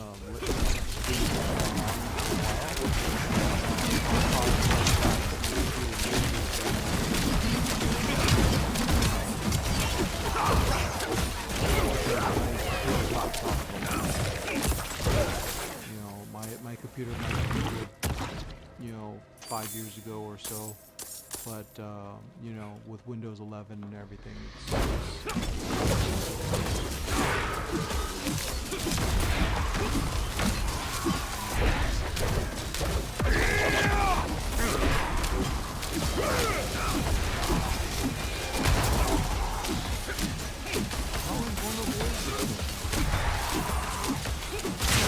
this guy isn't even the boss. He's just like the worker.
So,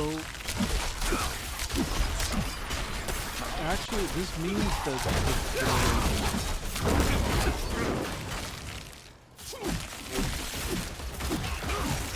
all those people who felt, you know, extreme pride when Trump was elected and kept, you know, harassing people.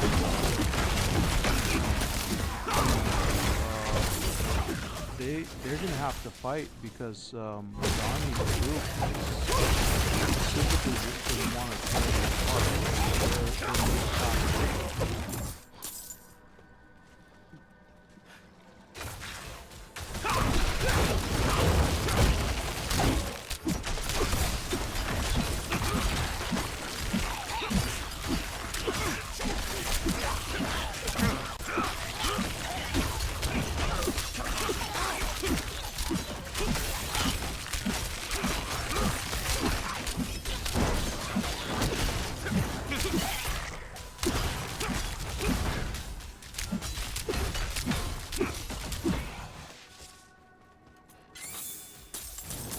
All I can say is that when the TV plays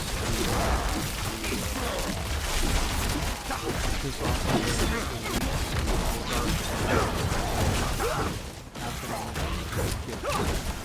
obviously right now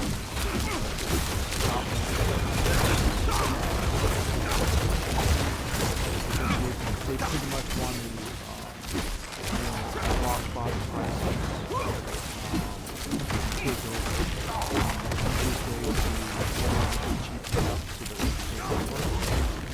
Get rid of the people.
guess that people are okay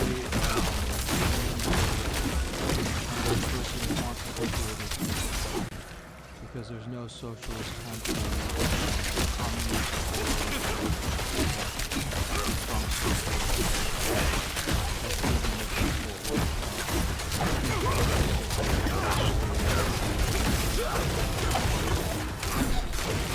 basically the populace usually becomes slave labor.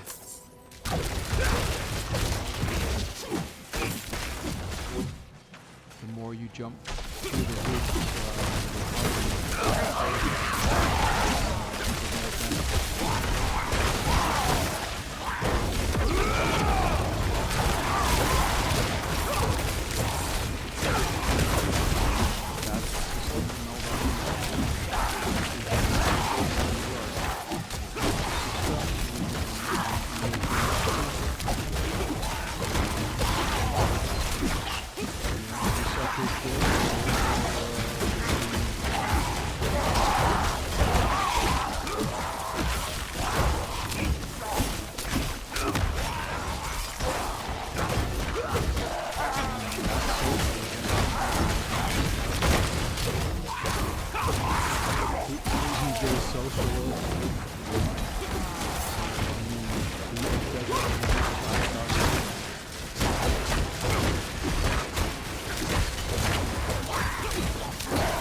the oligarchs and the elites.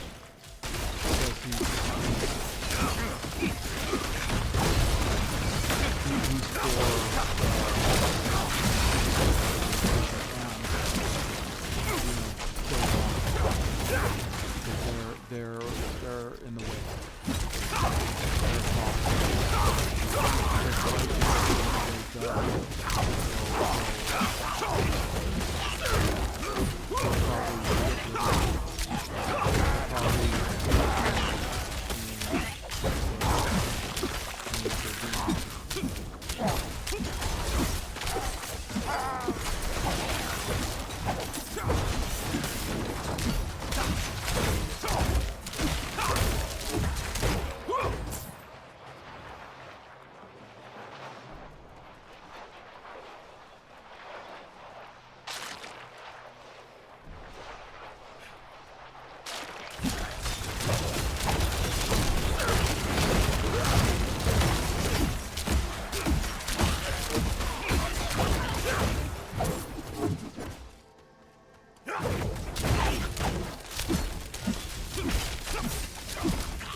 Sometimes with the shield you get a really good balance. Sometimes you don't.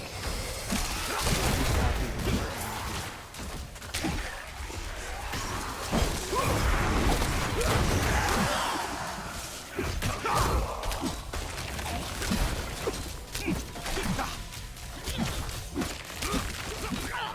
And who's this Captain America person?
just do better than this rotating sword.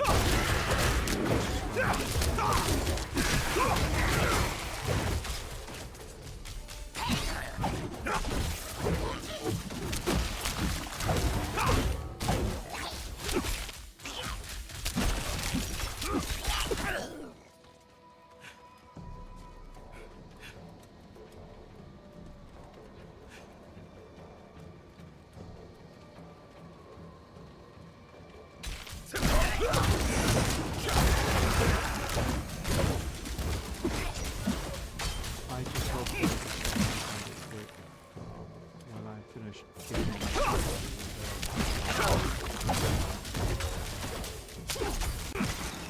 I don't wanna deal with all the after sale fees and all that stuff that can accumulate.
Okay, I did it. I cleared stage 4 of this season. Oh. Yeah. It's gonna be good to rest after this. My hand is starting to hurt.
Praise the Father.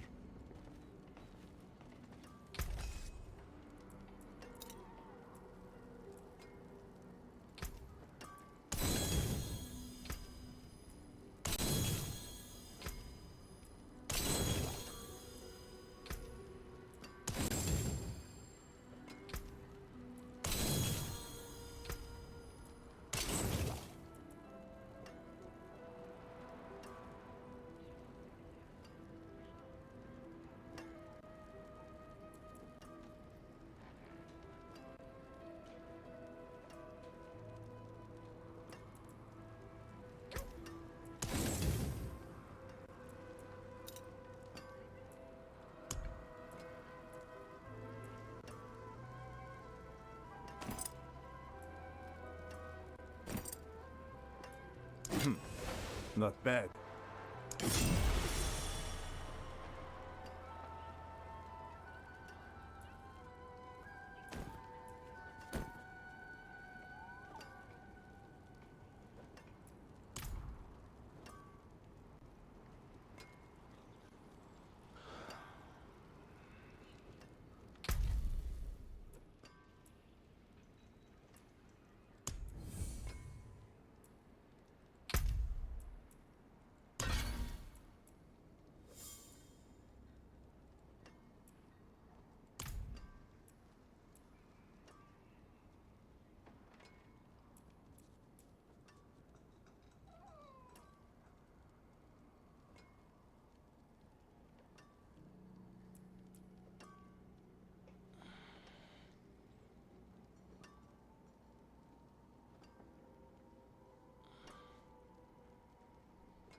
Okay.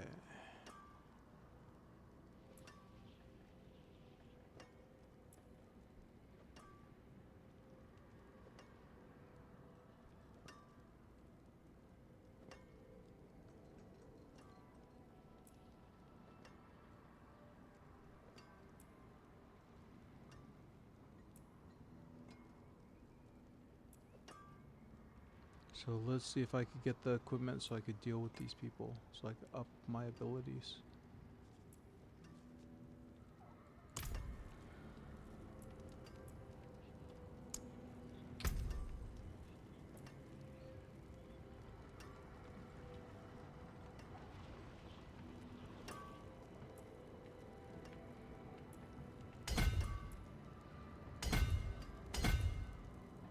Welcome to my home away from home.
Okay. Cassius didn't give me anything. Father bless. What do you need? I don't know what I was expecting. Let's go salvage. Anyways.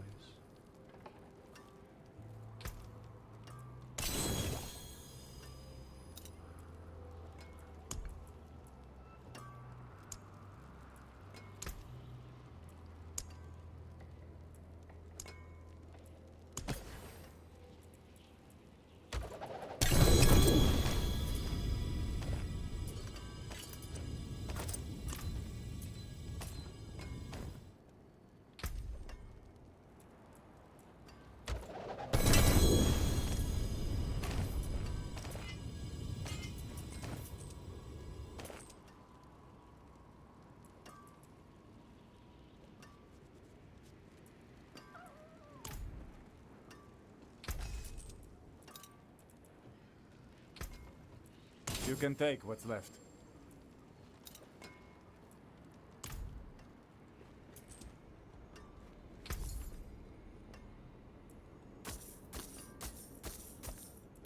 Well struck.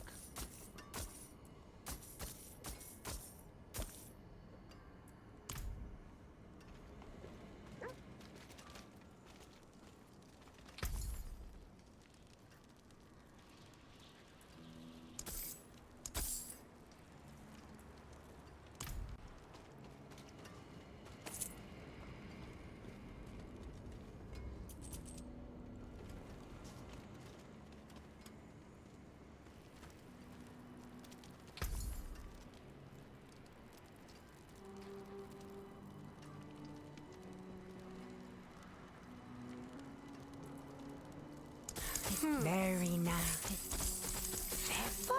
There, it seems you're a fair bit of magic in that one.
Huh.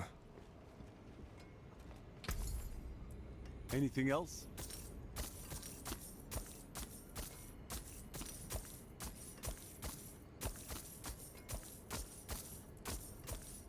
Fair trade.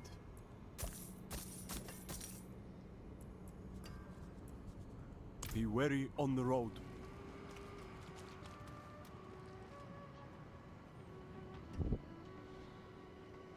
Okay.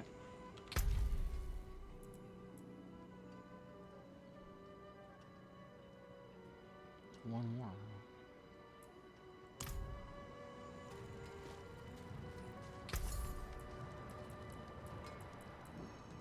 Fair bit of magic. It seems there. It seems your prayers have been answered. Oh, that's it? Okay. I just needed that one dagger, so that's fine.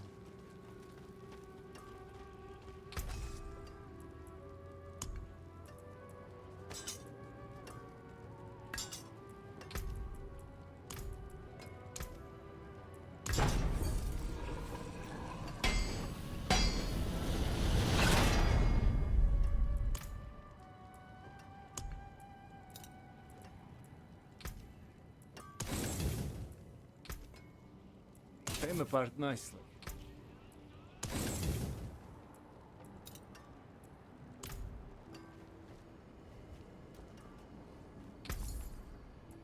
Anything else?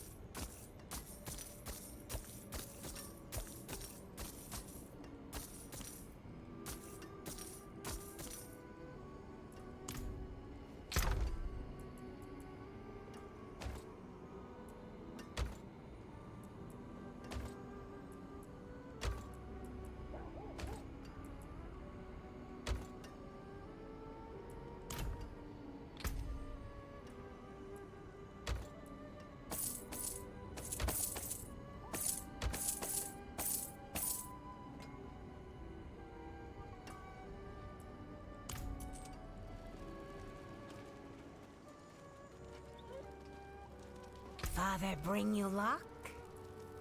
It seems your prayer. It seems Father's. It seems your prayer. Full battle. It seems your prayers have been answered.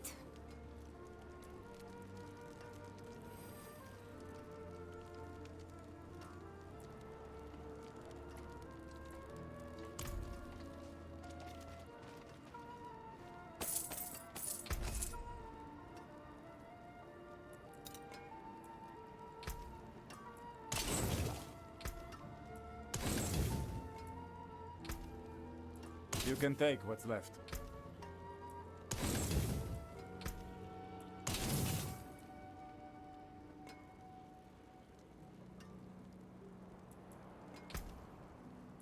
Came apart nicely.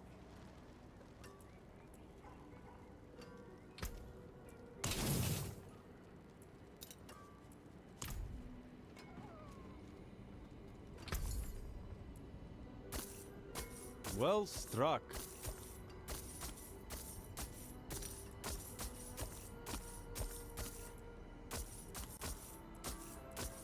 Fair trade.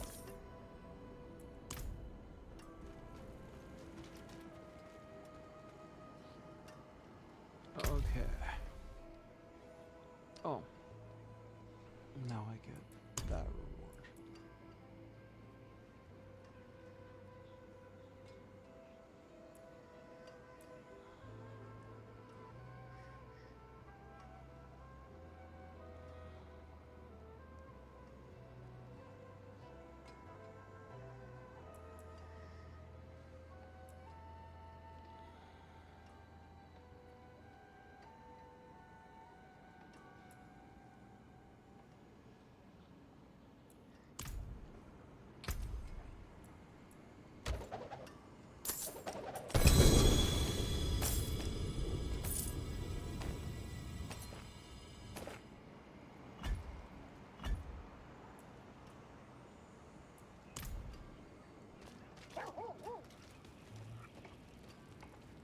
Need something forged?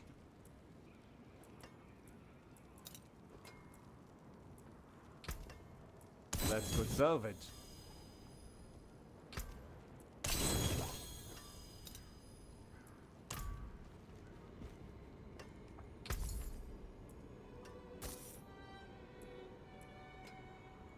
Farewell, and good fortune. Okay. So I'm gonna end today here. We've reached seasonal level 5, which that was our goal, and now we just have to work hard and grind more to get what we want, finish it up, knock out as much of the season level 5 as we can. That'll be on Friday. So basically, thanks for everybody who followed. Thanks for everybody who watched. Hopefully you appreciated my picks of comics. Hopefully, you were entertained and appreciated the stream.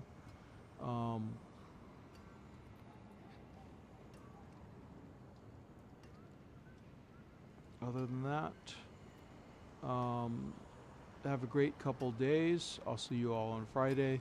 and then we'll go from there. And we'll take this season as far as we could go. Thanks again. Have a great one, and stay warm, stay hydrated, keep healthy.